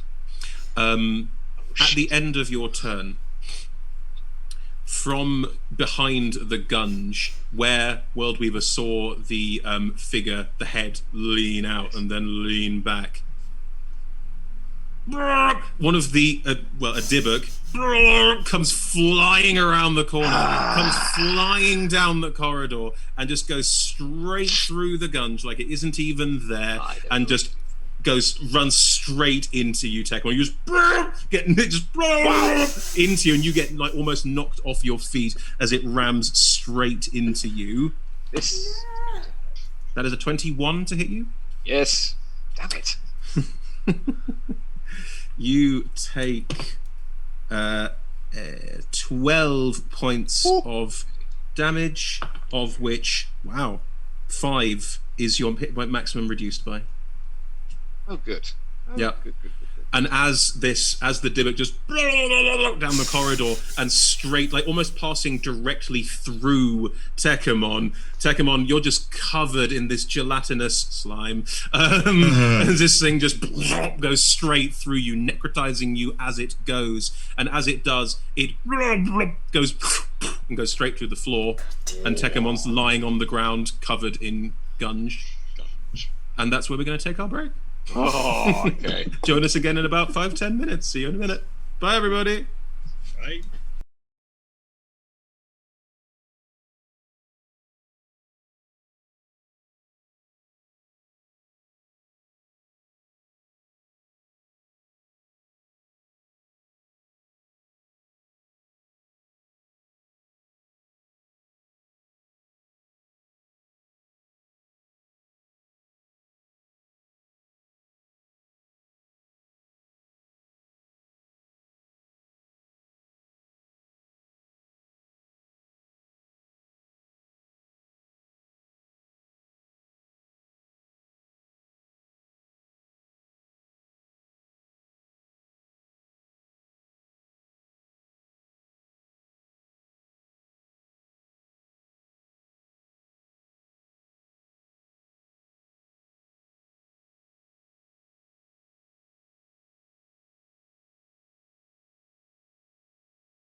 And we're back to Ghostbusters Redux.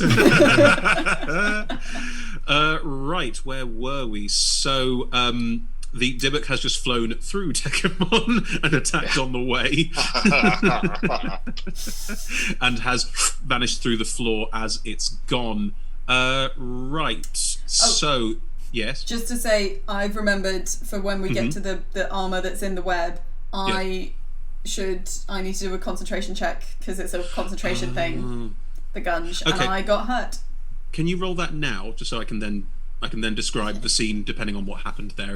Someone got some free advantage hits. It's fine.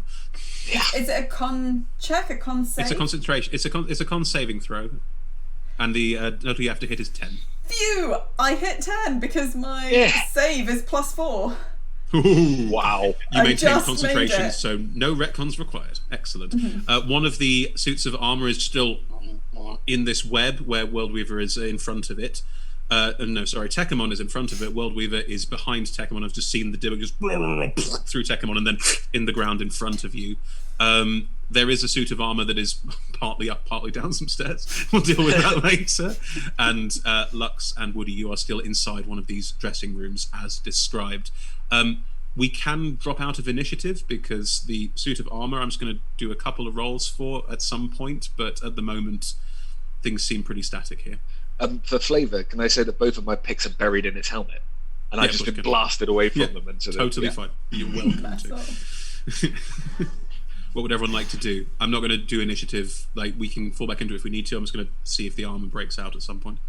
I guess because I have to, I go, oh, he slimed me. They slimed you. They, sorry. It's totally fine. The armor sort of tries to. Yeah. What's the saving throw for you? 14.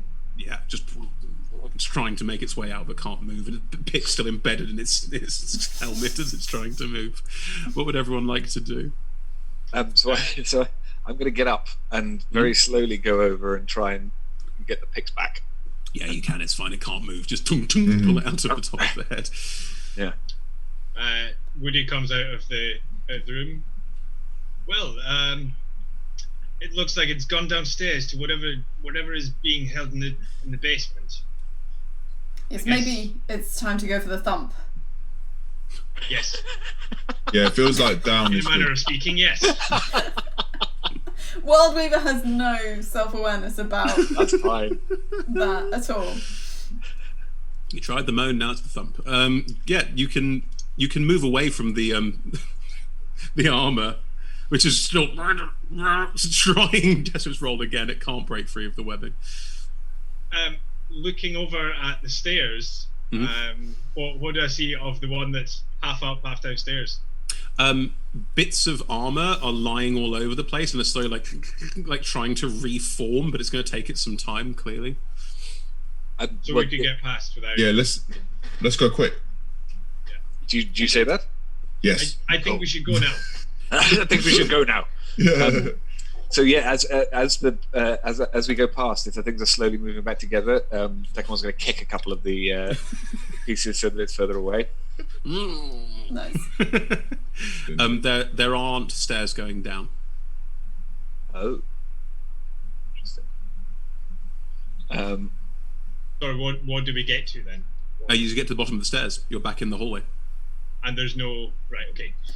No stairs going down. Okay. We want to look for an entrance to a basement or something. There are, as described, there are doors leading off this hallway. Tekkamon looked in the first one on the left, which is now the second one on the right, which was a dining room. Clearly. So I'm going to go straight for another door. You said that out loud, right, G? Sorry, Woody. Yeah, I think so. Yeah. Okay. Do you open a door on the left or the right, Ed?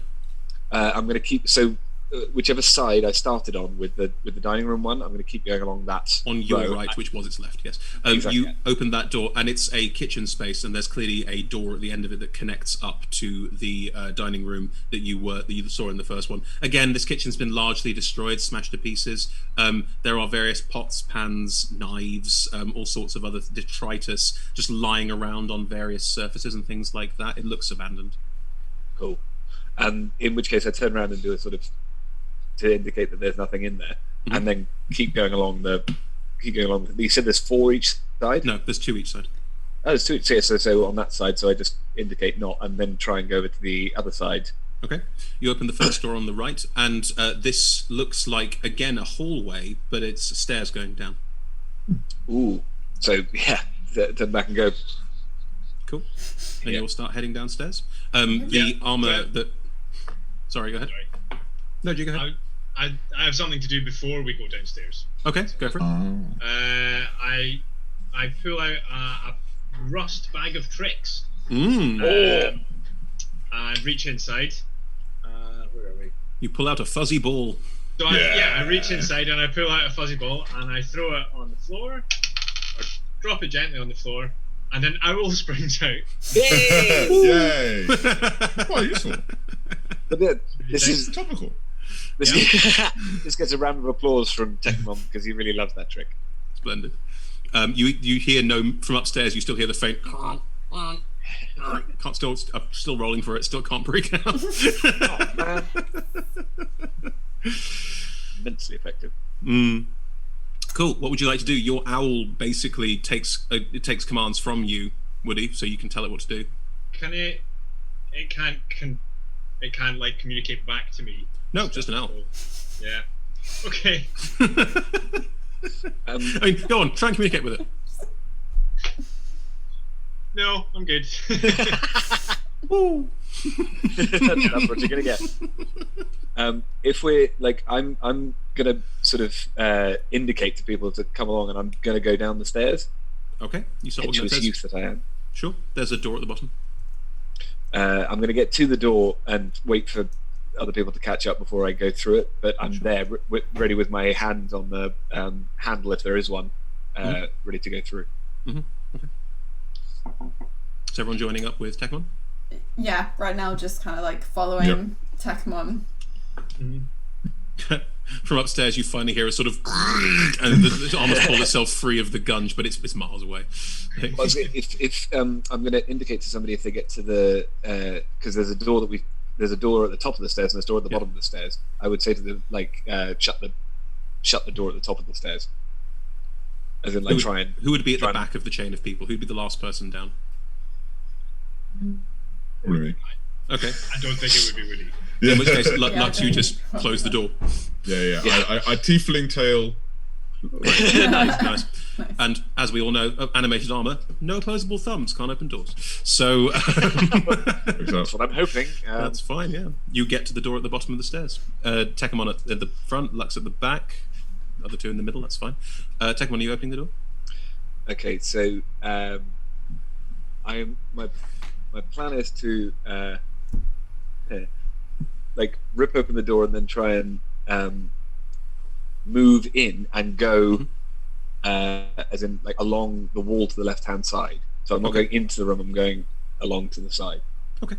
As you open the door, it's a corridor in front of you and it's curving around because it's before the house. If you hug the wall and then curve around with this corridor and keep walking down, the others I presume following unless you say otherwise, you enter what looks like a wine cellar. There are a few like large wine barrels, 3 of them, that are against the side of the wall, and otherwise it's just a wine cellar. Takamon is going to smack into one of the things to try and see if, like, he's going to I don't know what you call it when you make a hole in the barrel to but it's tap it. Yeah, exactly. That's what I mean. And so okay. Natural 20. Yeah. Completely pointless, but very fun. You just tap the barrel and a jet of wine just comes out and starts pooling on the floor. I'm gonna like put my finger through the thing. Is it? It's very good quality wine. No. Ooh. I'm gonna sort of go. Tekemon bathes in wine. What's everyone else doing? This is not a large space. It's about 10 foot wide and about 10 foot tall. Not even 5'7". Woody walks up behind Tech as the owl goes off and stealths and Cool. gets ready to attack things from Nothing in From the here. dark. Roll me a stealth check.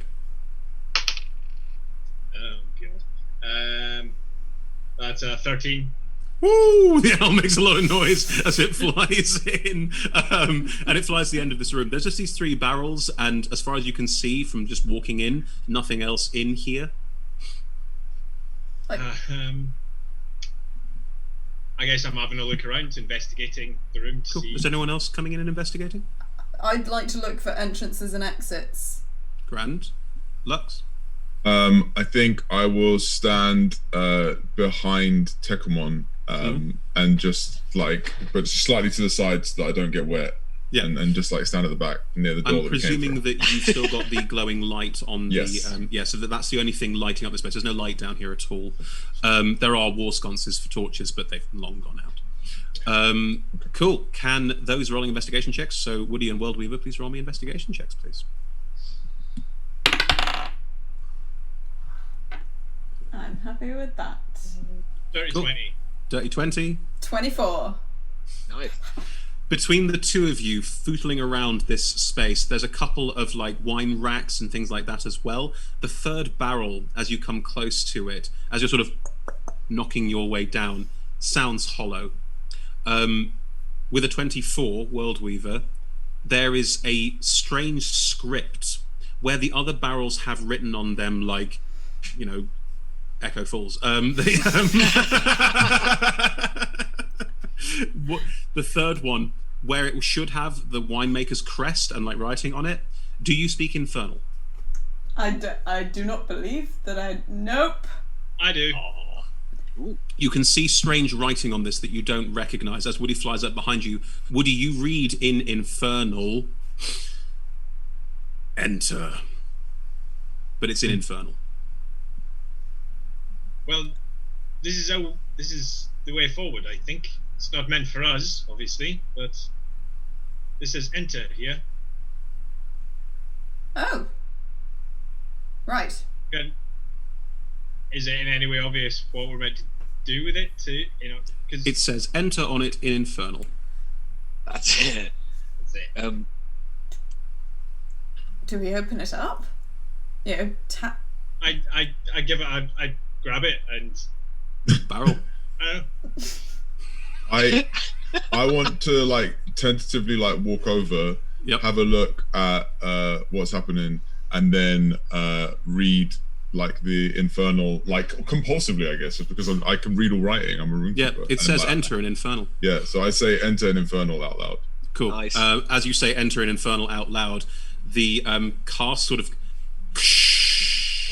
and you can feel, Woody, because I'm going to say for the detect magic earlier, you can feel a faint sort of abjuration magic just wink out as the barrel sort of twists slightly and almost rolls to the side, and behind there is an archway that leads deeper into the house. There's a faint light coming from inside the archway. It goes a bit of a corridor going down.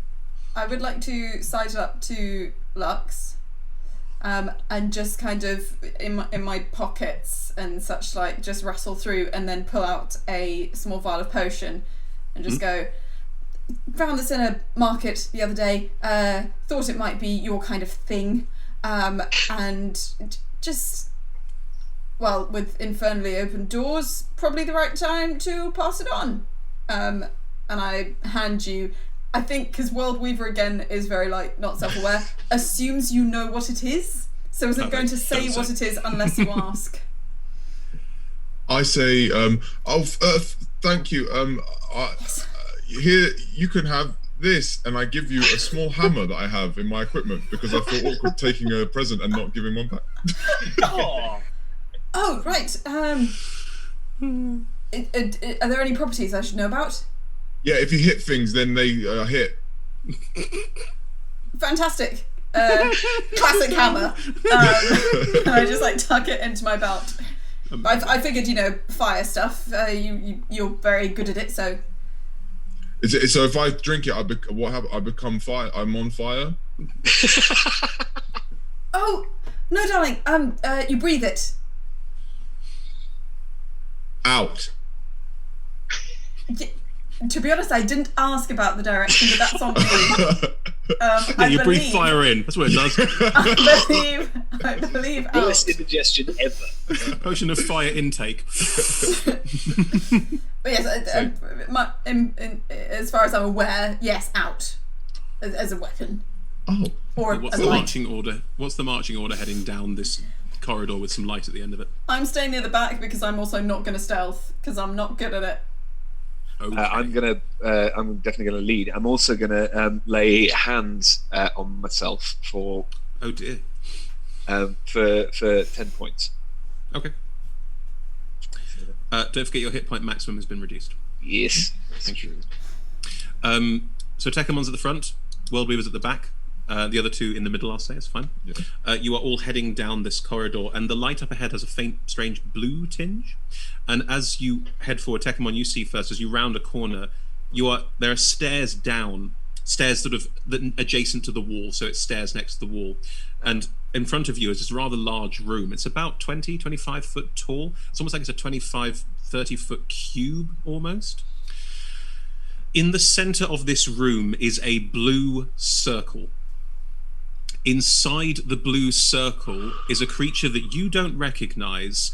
It looks a bit like a humanoid fly. It is it is just sat in the middle of this circle looking, well, a bit unhappy really, but it's hard to tell. Its expressions are kind of, fly-like. And it's just sat in the middle of this circle looking a bit disgruntled and frustrated. This room is full of strange magical apparatus, not technological like what Worldweaver has, but more of the alchemist supplies and Glassware magical kind of thing. glassware, magical geejaws. There's like a book on a pedestal. It all looks very necromantic, very demonological, if you know what I mean. I do. There are various writings and things on the wall, charts and so on that look like maps of the planes. There are a couple of bodies on the floor. There is one heavily armored body on the floor that's just lying down. There are a couple of other what look again like, you've seen the outfit twice now, sort of what look like servants or something similar. But otherwise, that is what the room looks like as all four of you get to the top of the stairs and look inside. Okay. So my first thing is to tell everybody, wait, slow down, and then just look. How do you tell us to wait, slow down? Okay. Shoop, shoop, shoop. I don't know, like it's they're sort of like hold and then like. Cool. I just want to check whether it was like silent or sung. Oh, silent.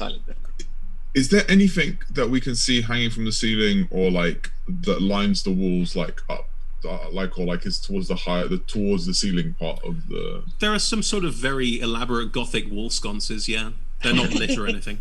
Cool. Awesome. Yeah, but that's what you see in the center of this room. This circle with this humanoid fly inside, quite large, and this bodies on the floor, and this various necromantic, demological bullshit lying around all over the place. What would everyone like to do? I would like to try and whisper to everyone. Do we think that's the master?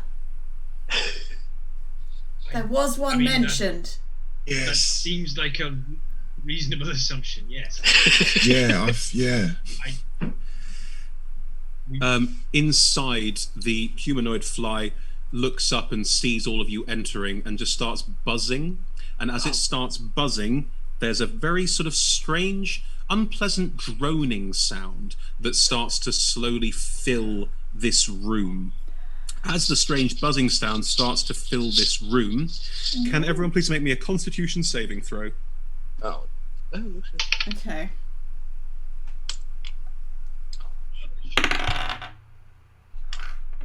That's a 15 from me. Cool.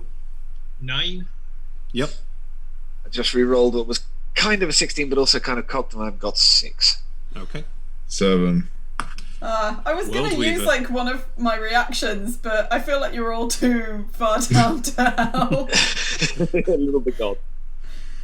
Worldweaver, Yes. around you, your 3 allies collapse unconscious. Great. 10 out of 10. They all just sort of fall back slightly or Oh. land a little bit, and you are by yourself in this room. This horrid droning just buzzing out from this fly-like creature in the center of this space. It's clearly like it looks a little bit disturbed, a little bit scared. It's just like its wings are flapping quite hard to create this drone effect. What would you like to do? Like, from Worldweaver's understanding of what it looks like has just happened, no one looks blinded, deaf, and paralysed or poisoned, do they? This looks like some kind of weird, more magical, charming thing. Right, I would like to, like, try and shake Woody awake to see if there's any response to me just being like, Woody! Nope, nothing. Okay.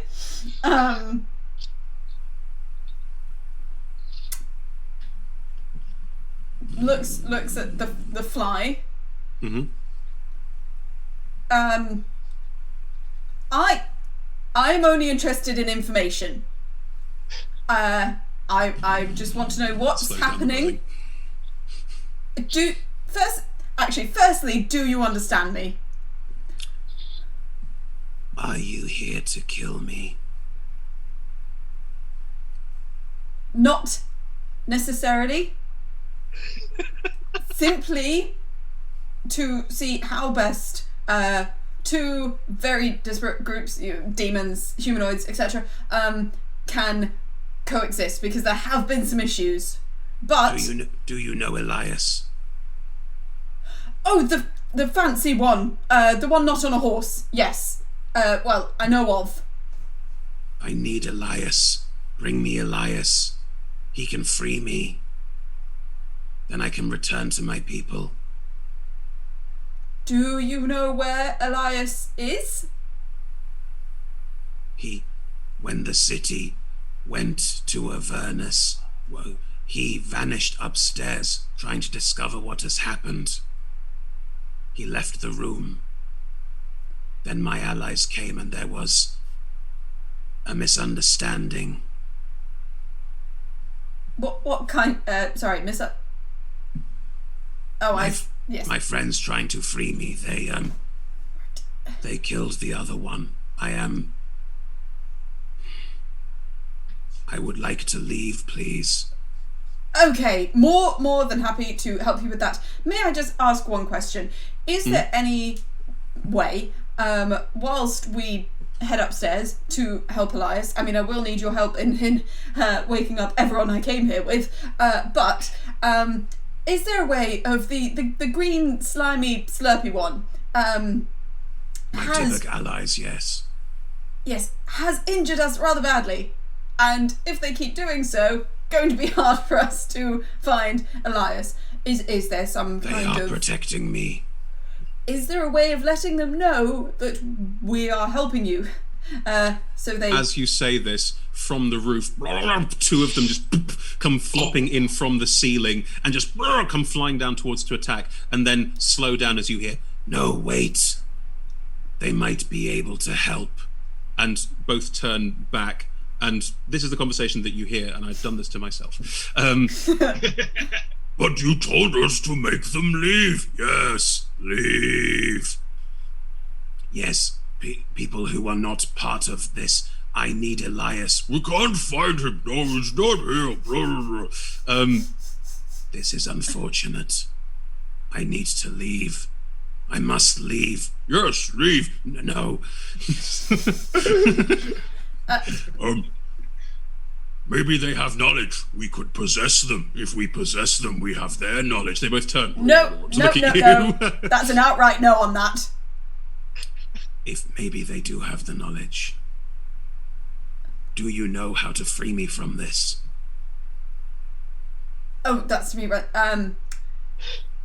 See, I have some knowledge, but we are very much a team outfit, and therefore I'm without 3/4 of the possible knowledge here. If you injure them, they will be fine. I'm sorry, what? Oh! Injury awakens you from my drone. But they'll still be fine. there won't be. They will not be affected if they are injured or perchance if you carry holy water. Oh, I believe Lux, but it feels a little bit intrusive. Going through someone's pockets, and I've been told that's bad, so I just give everyone a kick. For reference, in my hand. In hand, glowing. In hand. In hand. Yeah, because it's got it had the light cantrip on it. I Go on, will... it was MacGuffin right there. Yeah. But in terms of like how not socially great World Weaver is, I think in that case, kick Woody, kick Tepicamon, but use World Weaver's. Cool. You will have to do physical damage to both of them. So what is your strength modifier? My strength modifier is +3. Cool. So Woody and Tecumon both take 4 points of damage as they are kicked awake by All right. Weaver. And Lux, you take the holy water and splash it on her, and she is also awakened and fine. All three of you wake up in this situation. The two Dibbocks just floating overhead. Yeah. Oh no! I'm just going to attack straight away. Okay. That's not If good. if I see, like, I'll definitely shout in response to any movement. Yeah, Okay. my immediate reaction would be to jump up with my picks. I think I'd strike straight away. Who would you strike at? Because the Dibbocks are flying, they're up in the air, and the Chasme, as it's called, is inside this magic circle. I can't No, Run into the magic circle? No, sorry. It's Go not ahead. possible for me to interpose with me and my shield. Oh, nice. You can't technically use a reaction in that way, so it would be more of a verbal cue, and it's up to Tecumon how he deals with verbal cues. So Sure. if Tecumon wakes up and immediately pulls out his weapons, what does everyone do in response to that? If you want to take actions, they have to start thinking about initiative, but if you want to talk, that's fine. So my thing would be... Woody would shout, Tecumon, wait! Cool. Okay, so I think he would get up and be ready to attack, but not actually have gone through with it, because he would have had to have got up, which would have allowed people to shout. Yes. No. We're striking a deal. I will allow that you are holding an action, Tecumon, so if something gets close to you, you can lash out. Yeah, If exactly. you want to, don't necessarily, but yeah. That's what I mean. I'm ready. I'm ready for anything, but I'm not going to do anything. What? So, yeah, Woody stands up and walks over in front of Tecumon. What kind of a deal are we talking about here? Release me. Yes. We need to find Elias. One of the Earthrins saw a painting of him looking like him looking very posh. It's got a sense of what he looks like. Apparently we need him for this individual to leave, and this individual is quite keen to leave. This is a magical trap, and I was caught in it. I see. How do we know that the fly will leave? I mean, We are Don't you still say it out loud? We are still in Avernus, are we not? I will simply return to Zariel's forces. The fight is ongoing. This city is now returned to the earthly plane. We're not in Avernus anymore. yes, sorry. I am on the material plane. There is a small smile there. Oh, There's an unnerving smile there. Uh-oh. Do I think that I can cast spells on him through the trap? Roll me an Arcana check. 6. You don't fully understand how magic circles work. You know that they limit the creature from leaving. You don't know anything about magical effects. Okay.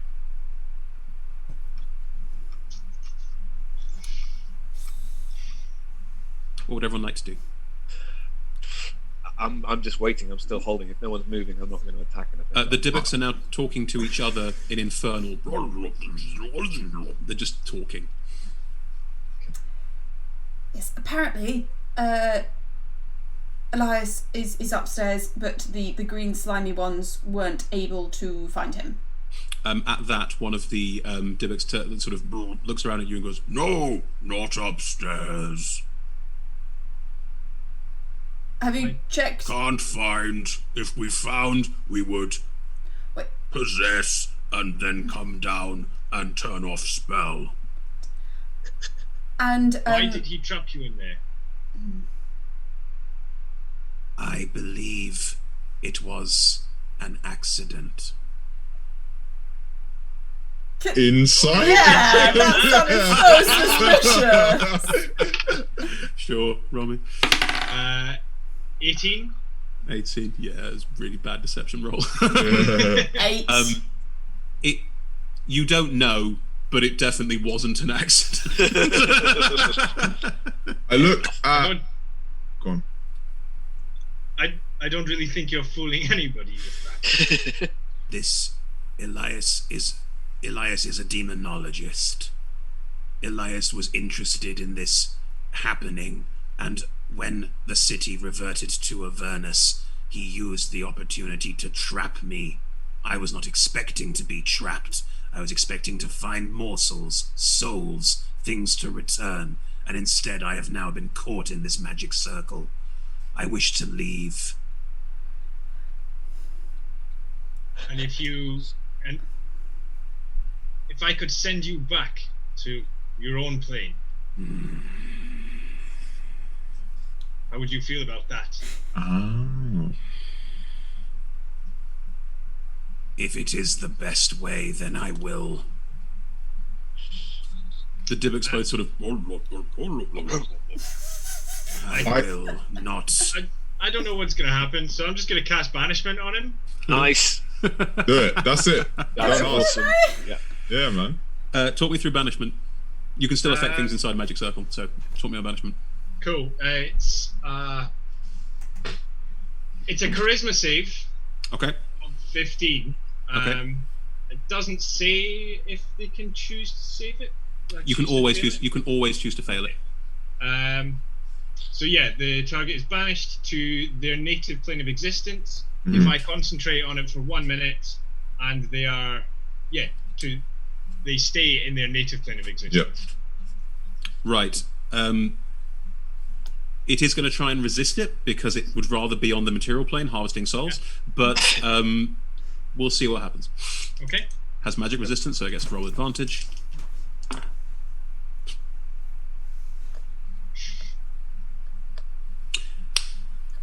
One and a 2. Yeah! Winning. How does your banishment sound? Give me the effect. Lick it. Lick it. Sorry, I'm not gonna lick it. I think it's quite a like sweet, melodious little kind of tune. Mm-hmm. Total. I'm imagining like all of these things. I'm thinking of similar to like Zelda. You get out your ocarina and you play like 6 notes. Cute. Yeah, fun. With a beautiful twill, there's a no, bring me back. Find it. Yes. Gone.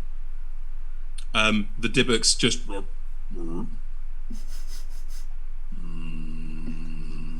And they're looking a bit narked. I'm going to take a look towards Woody with a look that I presume, because we've done this a lot of times before, goes, "Can I do it?" They're flying. Good luck. No, I understand, but like I'm like, what do I think? Can I roll insight to see what I think they're about to do? Sure. I mean, I'm about to roll initiative, but go for it. yeah, well, Yeah. As you look up, they start flying downwards, and that's where we'll dive into initiative. Oh, Everyone, please roll me. Ooh, it's good. Oh. oh, pants. Initiatives. Not terrible. Cool. Sound off. What we get? 16. 16. 12. 12. 14. 14. 6. And I got, lower than 16 is what I got. Cool.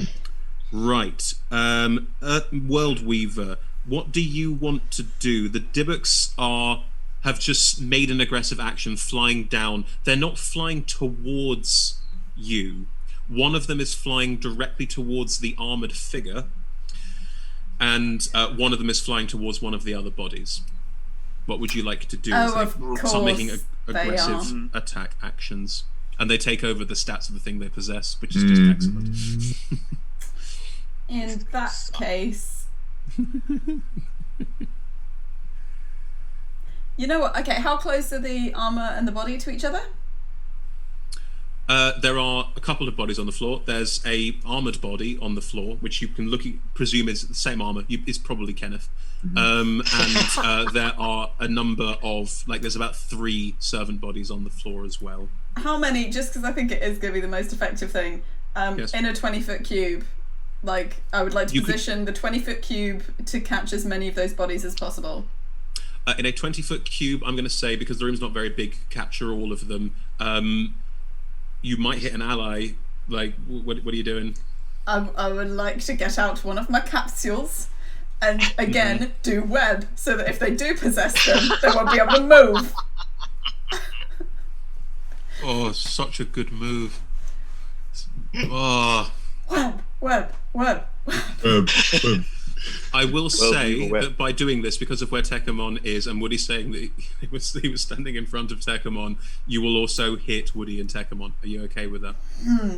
I'm going to point out at this stage, I have to maintain concentration on the banishment spell for a minute. You won't take damage. This thing comes back. Yeah, our goal is keep you from web, but okay. I've got a reaction that can at least help one of you. Woody. Got you. What's your reaction going to do, Chloe? I'm interested. It will improve rolls. Of course, artificers, yes. Cool, then in which case, go for it. I'm excited. Yeah, sorry, because I know World Weaver isn't being the most, effective in terms of friends. Explaining. I like it. Friends, in terms of friends. It's also a brilliant way of dealing with this bullshit. It's breaks it, chucks it to catch everything. Chris, I don't know how you want me to announce it, because I would like to use Flash of Genius, so that at least one person can get a +3 to their roll. That's fine. Who are you giving it to? Let's say Woody, in terms of defending himself, so that he hopefully doesn't get caught. Totally fine. The 2 Dybbuk's come rushing down, and as they do, the capsule just this sort of strange gungy material again fills a 20-foot cube, which is most of this room. So most of this room is now engunged, and it's not like a sort of solid, gelatinous cube style thing. It's more sort of strange gooey tendrils just filling most of the room. I'm gonna roll. Woody, can you roll and add 3 to your roll? You add your modifier and everything, you'll add 3 on top. And Tekamon, can you roll as well? And I will roll. The bodies don't get a roll because they don't have a dexterity score, they're dead. But I will roll for the 2 Dybbuk as well. Okay. Dexterity, is it? Yes, please. Dexterity save. Oh. Dexterity save. Oh, gee, that's a G expression of no. Damn it, I'm so sorry, I tried to help. So I think I've got advantage on dex saving throws against effects I can see. You can definitely see this. Yes. Okay, that's very lucky. That's no better. Right. Oh no. Okay, so what have we got? What did you 2 roll? 8. Great. 5. Plus everything. Plus Yeah, all. I rolled a 2. Do you not have a dexterity saving throw thing you add on? That's +2. So therefore you add 5, so it's 7. 7, yes. It's still too low, but I mean, Jesus.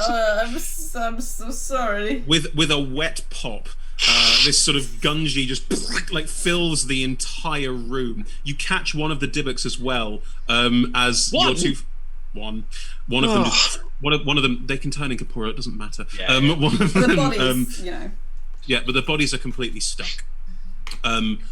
And your 2 allies are caught in this, and they're all restrained. So can you run these 2 through what being restrained means for them? Your speed is at 0.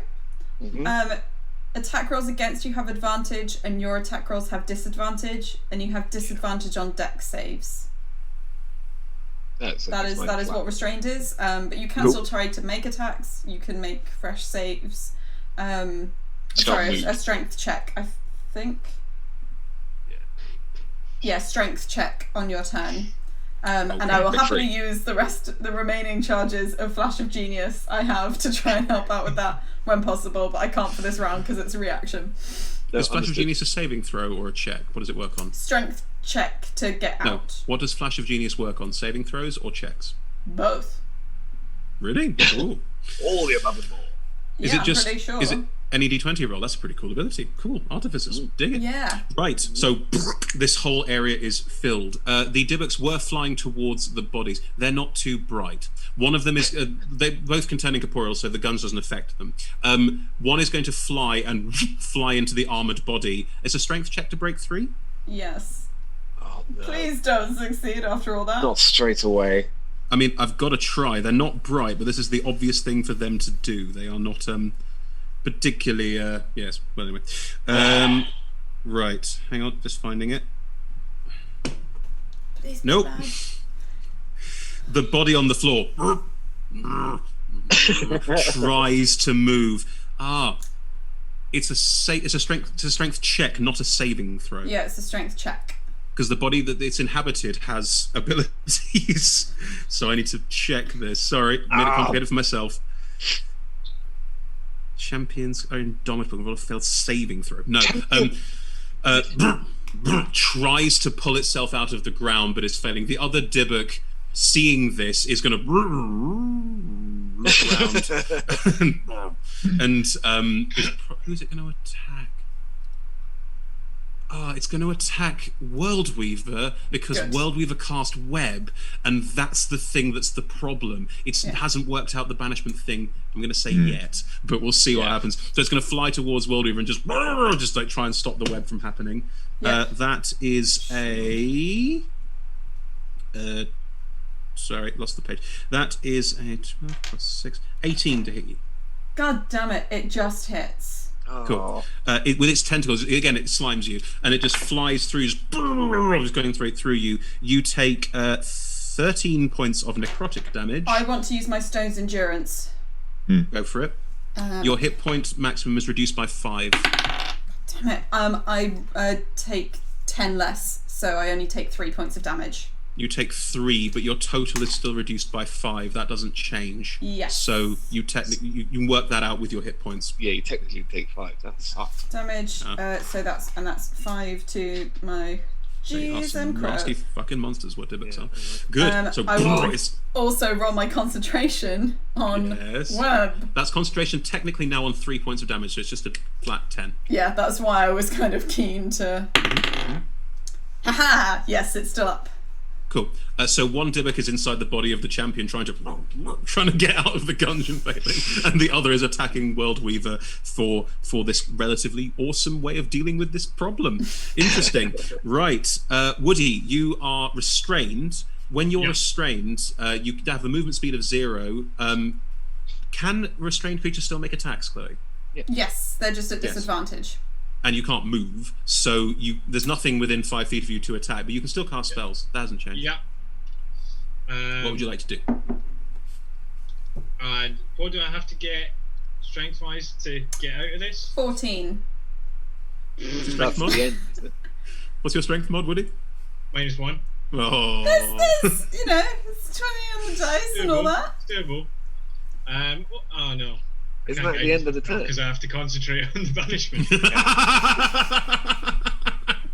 Concentrate. For That would be God's 2 sake, actions concentrate. anyway. But The magic circle is still up, just to point out. That is still there, hasn't changed. Right.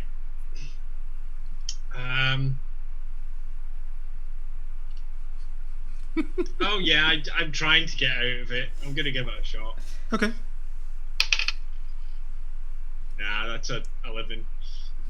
You do not break out. Worldweaver is making apologetic faces. You still have a bonus action if you want it, Woody. Ooh! My arrow flies down and attacks the webbing at me to try and cut me out. Yeah! Can a creature attack the webbing around someone to break them free, Chloe? Is that in the rules? It doesn't say about the Then it different can't. ways. Like, basically, all it talks about is how flammable web is.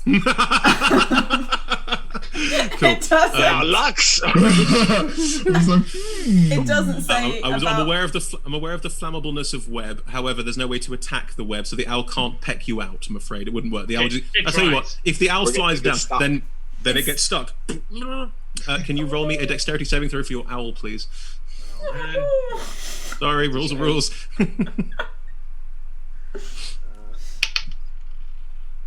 12.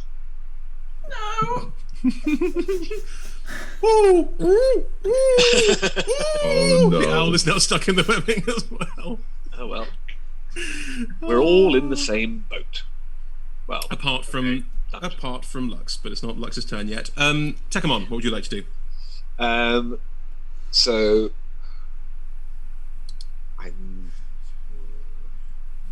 I think I'm not within range of the Dimmock. No, not currently. No, it has flown. It has flown down and through World Weaver. The other one is inside the champion body, just desperately trying to make the champion move. If you roll the strength check to break through, you can move out of the webbing where Lux and World Weaver and the one attacking current Dybbuk are, if you wanted to. Yeah, no, but you wouldn't have an action. You don't have a bonus action at that point. It's the action that I take to try and break free. I'll do that. Correct. And it's just a flat strength check, right? It's a strength check. 10. Nope. Hoot. Don't manage to break free. Ed, it is a strength check, and if you are raging, then but you lose it by your next turn if you weren't being attacked by something. Exactly. What I will say is, if you wanted to bonus action enter your rage at the top of your turn, you could have rolled that with advantage. I will allow that. No, sorry. I will do that next turn, but not. You could have done it now. You could have done it now. You could have had a bonus action now to enter it and then roll with advantage. I'd allow it. Alrighty then. Go on. Okay, so I start to what I want to happen when Takamon rages is Rorschach in the things, his purple stripes start doing that. Oh god. Like up and down that's his so body. cool. Really unsettling. Love it. Yeah, so that's and also he starts like vibrating gently. Mm-hmm. Yes. Okay, 22. 22. You break free of all the gunge, and picking your way through it, you can make your way to where the Dybbuk is in conflict with World Weaver. You can be next to it, but that's your bonus action and your action and your movement to get out of there. Yep. Unless you have anything else you want to do with your movement that might be clever. The thing is, there are bits of the room which aren't webbed. Most of the room is gunged because we described it as being roughly 30 foot. It's a 20-foot webbing. It wouldn't stick between the walls, I think. I think that's fair to say. So at the end of World Weaver's turn, it will collapse. So it'll just be a 5-foot floor of webbing, floor of gunge. Like when you shoot foam out of a fire extinguisher, it'll be sort of. Yeah. And then. So at World Weaver's next turn, it will collapse. Oh, okay. Because it does that. It collapses at the. If it's not positioned in a way where it's. I see. Yes. Sorry. It will collapse. That does make sense. That's a very cool mechanic. So my thing would either be like if I think that it's just going to keep sticking me, what I would want to try and do is work with me here is if I can try and hit one of my picks into the wall and boost myself up to try and grab onto one of the sconces. You can get out. You can get out of the gunge so that you're where the Dybbuk is right now. So you'd be within range of it, but it can fly. So it's up to you how you deal with that. But the thing is, that's what I'm thinking. If I've got enough movement to do that, if I can try and pick into the wall and push myself up to get high, it would be a check. It would be a check to do that. It would be an athletics check to climb. So you can just get out for now. Yeah. You move out and you're within melee range of the Dybbuk, and you are out and ready to run. Yes, no problem. Okay. Good. Right. Excellent. Lux. So did you say that the web's going to collapse at the end of World Weaver's next turn? We don't know that though. We don't know that. It's clearly not like you will have webbing as a spell. It has to be between two stationary points so it can stay up, and it's sort of clearly filling a bit of the room and will then like it's already collapsing down. Okay, all right. It's turn-based combat. Yes, it's up and then down. But Woody's in the web, and the web is flammable. Correct. So many plans that involve protecting Woody, but they all kill Woody. That's not a good plan for protecting Woody. If it's going to kill Woody, it's a bad plan. That doesn't sound like What doesn't kill you make you stronger, but not in this case. You know what? I'm gonna go with my first plan. It doesn't kill with it. It's just not. It's fine. Okay. Basically, what I would like to do is cast darkness centered on Woody. Right. And then Darkness is a 20-foot sphere. 15 foot, which I worked it out on a calculator. So in cubic feet, it's 14,000 and something. But then the room is 27,000 because it's 30 cubic feet. Yes. It's 30 foot. So a quarter of the room is in darkness. Yeah, including I will Woody. say, including Woody is in the center of this darkness. Yeah. That's fine. But do you have to touch someone to cast darkness? No, it's a 60-foot range. Oh, brilliant. So you cast darkness on Woody. Woody is in this sort of inky black darkness. And Woody, you can't see shit. Great. Tekkamon, you're very much on the edge of this, and you can still see Worldweaver and the Dybbuk, and you're with them, but this sort of sphere of inky black darkness has appeared behind you. Cool. Who the hell did that? So we will sort this out soon, Woody. Promise. You'll be right. You'll be right. And then I would then like to use a bonus action to give some healing light to Worldweaver, who seems to be taking quite a lot of blows. Yeah, that's fine. So I'll use 2d6 of that. Sure. On Worldweaver, and that's an 11. Nice. 11 hit points back. Really well. Thank you very much. That's almost at my new maximum. Nice.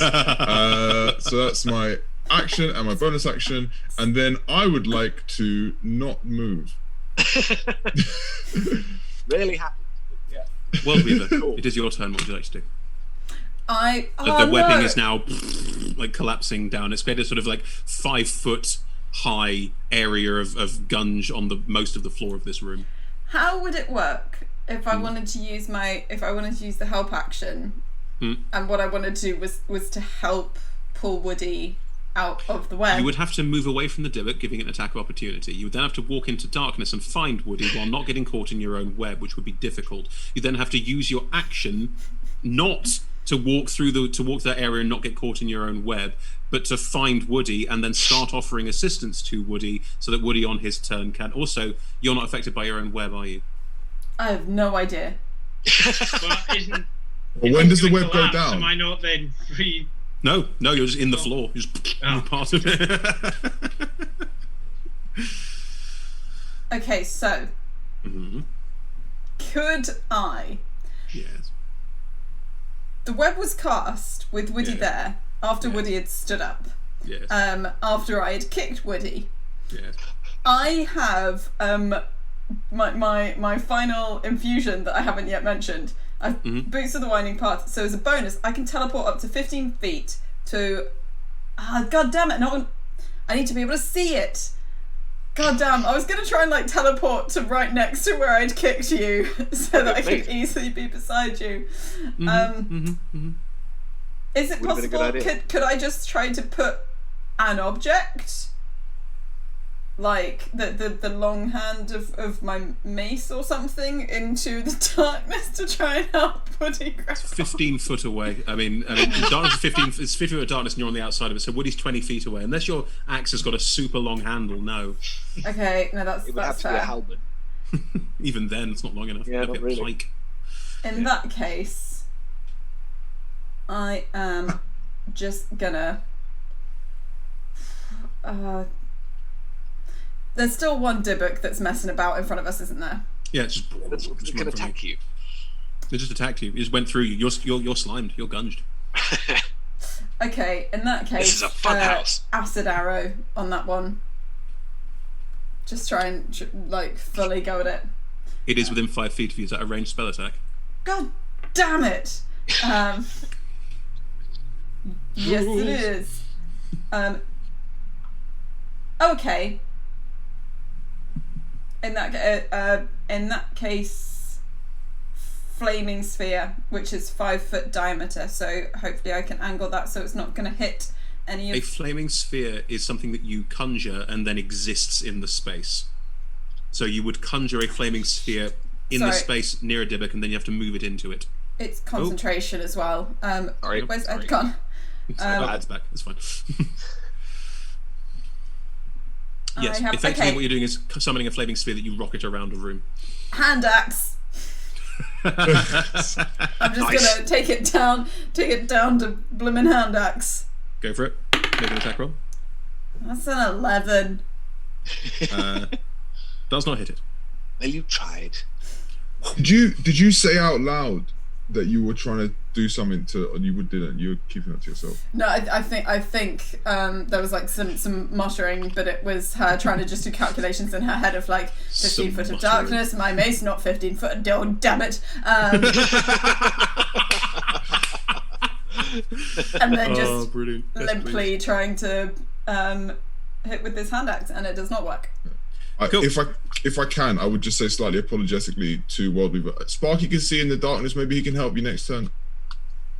Thank you, Lux. Frustration not directed towards you at all. Internal. Lux, you haven't rolled initiative for Sparky, so Sparky doesn't technically have an initiative go yet. If you want Sparky to fly into the darkness and find and help Woody, because Sparky is in the darkness, I will allow that so Woody can have advantage on the strength check to get out. That's I would perfectly love fine. to be able to do that. The only Then thing that is happening. Sparky has blind sight for 10 feet, so I don't know if that means that he sees Woody. It's like, do you know what I mean? It's like, it's 15-foot darkness. Like, it's... What I will say Head for the is centre. Sparky heads for the centre, doesn't get Okay. caught in the webbing because it's fallen down by this point, and is finding Woody. And Woody, you get to sort of like, you're stuck, and then suddenly you feel Sparky like land on you because you can't see shit. Darkness is like complete What darkness. the hell is that? And now Sparky's down on you, sort of like tugging at your lapel, like trying to get you, tugging at your flak jacket, trying to get you out. So you'll have advantage on that. Cool. check. Thank you. World Weaver, the Dybbuk in front of you, it's recognised that it can't do. Oh no. What's it going to do? They're cowards. These are not. They want to inhabit things because if they inhabit things, they get their hit points. Oh Like, god that's- damn it. But they can't Oh. possess things that aren't dead. Ah. So it can't do anything. The bodies are all stuck. It sees its buddy trying to break free and it can't. And they can dimension door at will. It vanishes. No, that's because Yes, I'm not quite sure if that's good or bad. yeah. Well, The yeah. one in the champion is going to.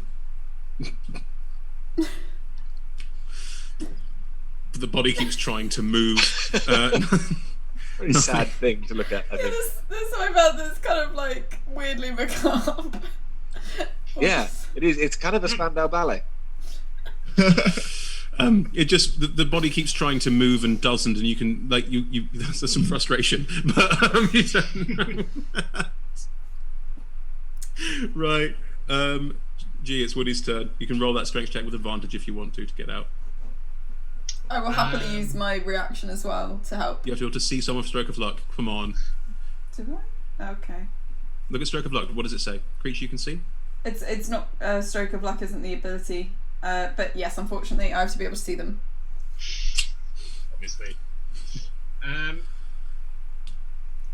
Did Dybbuks count as undead? Dybbuk's are fiends. Right, okay. Cool, yeah, fine. I'll do my strength check. Mhm. With advantage. Ooh, no. I rolled a 5 and a 10.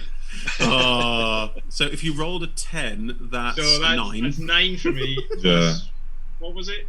14. No. You try and pull free, but even Sparky's not managing to pull you out of this. Like you're still caught. You're still caught in the trap. Can someone get me out of this bloody stuff, please? Tekamon, the thing you were fighting has vanished. What would you like to do? The body on the floor is still trying to get out of the gunge. Yeah, no, I think unfortunately, as I'm a gladiator, I have no compunction about. Can I get to the You'd be going into the gunge again. Would I need to make a dexterity save kind of thing? If you end your turn in the gunge, you are caught in the gunge. Would I be able to, doing that, just go in and try and execute this thing? You don't. There's no way to execute in D&D. You'd be running in and hitting a body that has over 100 hit points. Ooh. Wow. Yeah. Well, I mean, Leave it I've the got a fuck little alone. I think I'm. Yes, I'm going to go in there and start. If you see what I mean. I am going to get stuck, and I'm ready to take that off.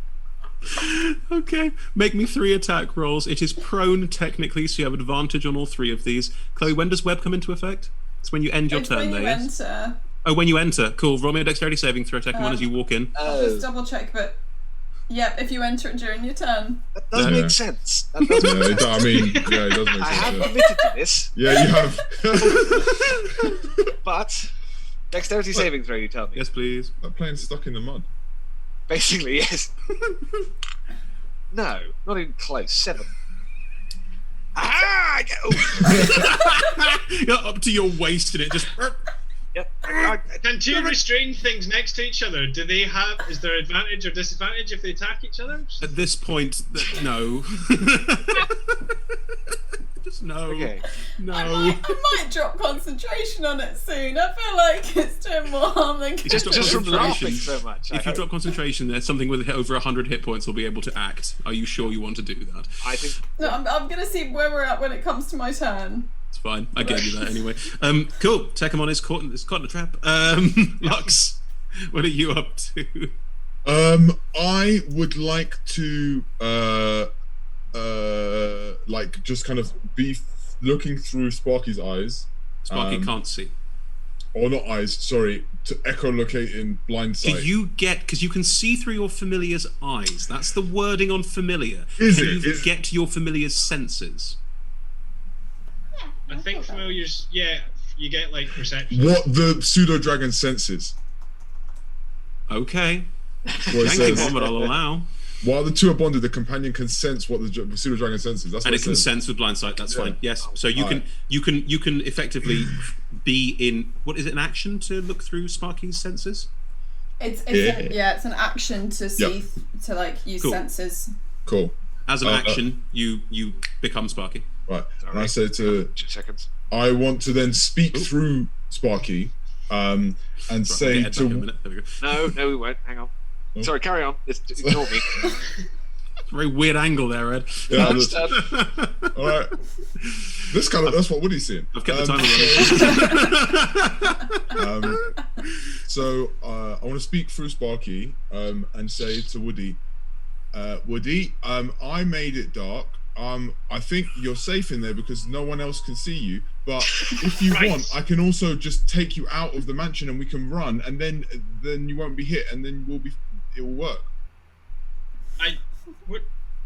What do you mean? Take me out of the mansion? I just want to get out of this bloody web. You're using voice of the Chainmaster, yes? Yeah. Great. Okay, you can keep talking. 6 Oh, great. seconds, but I I'll say, allow a bit well, more I chat. mean, I could dimension door us, and then we could just run, or like there's like things that could. Do you know what I mean? I think if the point is Well, that would be a good start. If you can get me out, if you can dimension door me out of this web. oh no, I can't do it out of the web. I meant once the web is like just when if the web goes. And You then we can do it just- out of the web. As long as you make physical contact, I think.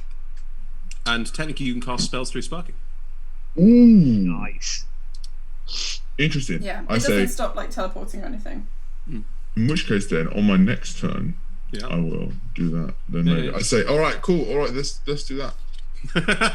And then for Wait. What is this? What? Is this audible to the rest of us? No.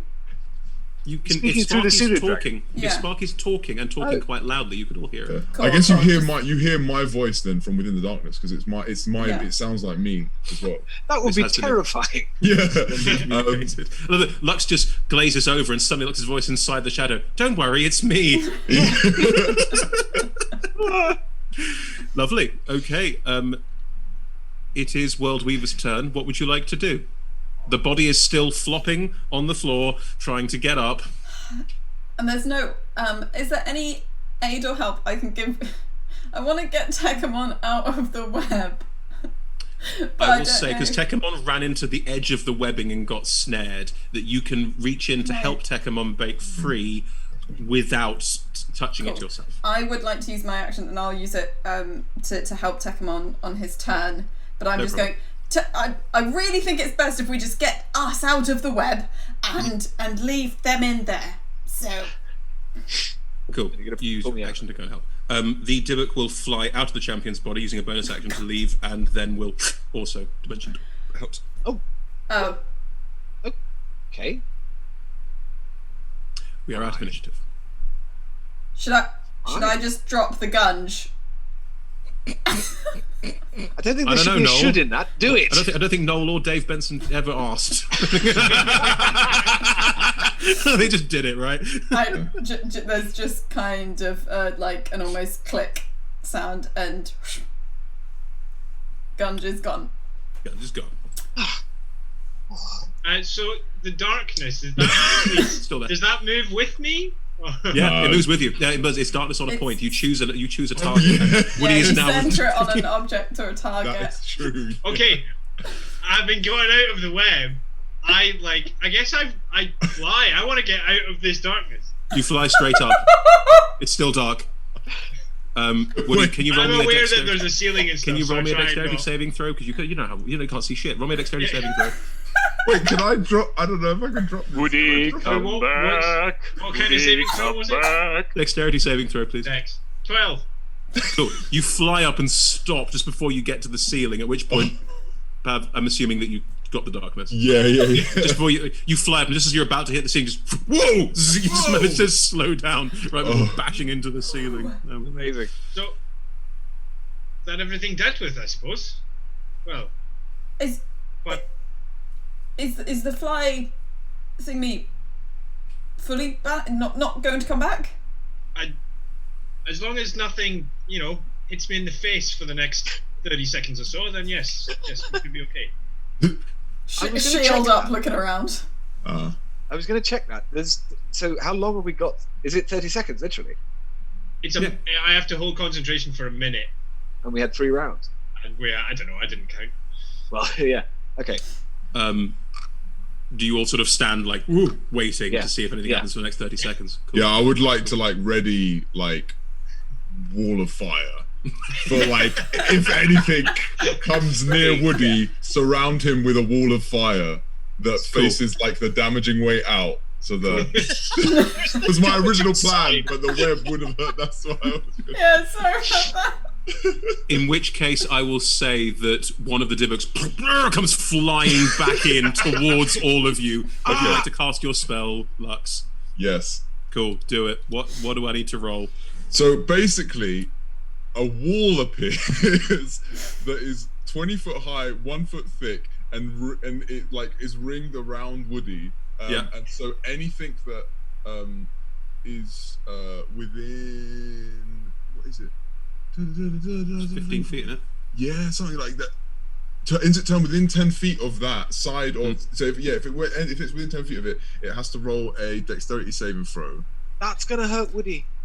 No. No. It's Woody's only inside. one side. So hang on. inside If of the the Dybbuk side. sort of flies straight towards the wall, does it get damaged by the wall as it flies towards it? Just check. Yes. Cool. Then dexterity saving throw from the Dybbuk. That is not good. That is a 9. Nice. And this is gonna- you get to do a lot of fire stuff. So let's see what happens. So it's They don't have a lot of hit points, peeps. Their whole thing is animating bodies on their own, flying around. They are very weak. Yeah. So that's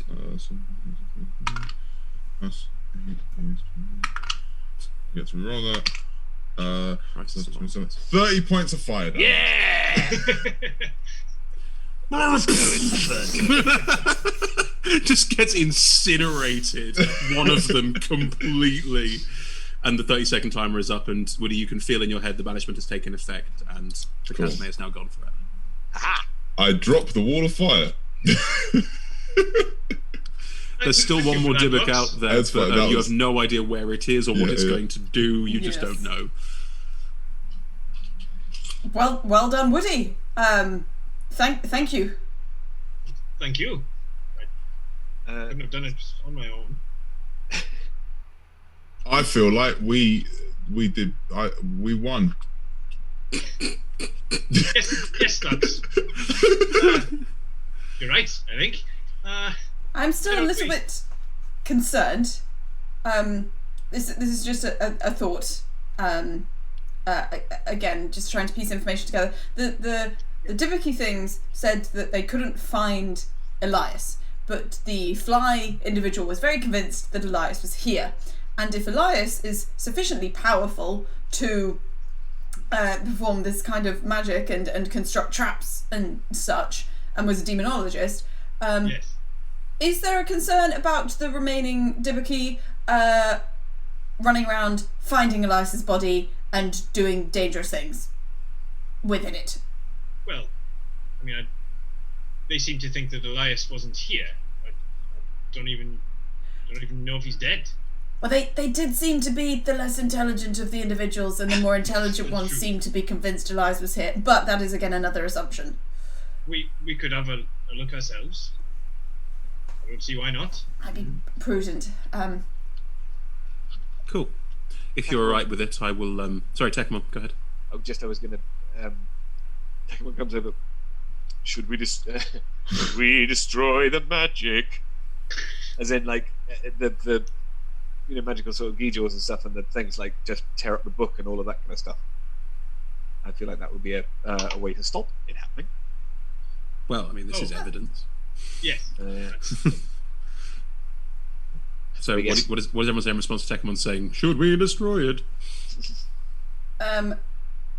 World Weaver is kind of currently fine with the idea of destroying the circle, but if she sees Tekmon going to like rip up books, then she's probably gonna just go gonna try and defend books until she knows that they're definitely like evil. I feel like what's going to happen is you're going to go, oh no, that one, no, not that one either, and I'm just going to get bored. Yeah. And I think Woody casts Dispel Magic on the circle. Yep. As you do, it winks out, and there's no light in here anymore, so it's suddenly you're in pitch darkness again. Oh, Shame. yes. Does anyone have a light? Oh, it's empty. I had like an empty vial. Right. If you'll allow at that point, it's a good point for me to narrate the ending. If you do search through the rest of the house, there's one more suit of animated arm, 2 reforming that you'd have to deal with, but they are easily dealt with, frankly, no issue for you. You don't find the other Dybbuk, and you don't find a body for Elias Earthrin. You have no idea what happened to him. His husband's dead, killed in all of this. Between you, me, and the gatepost, someone got teleported to Avernus and quite liked the idea of spending some time there. Nice. What a wonderful place to holiday. Well, if you're a demonologist, you know. Oh yeah, that's Yeah, fair. Yeah.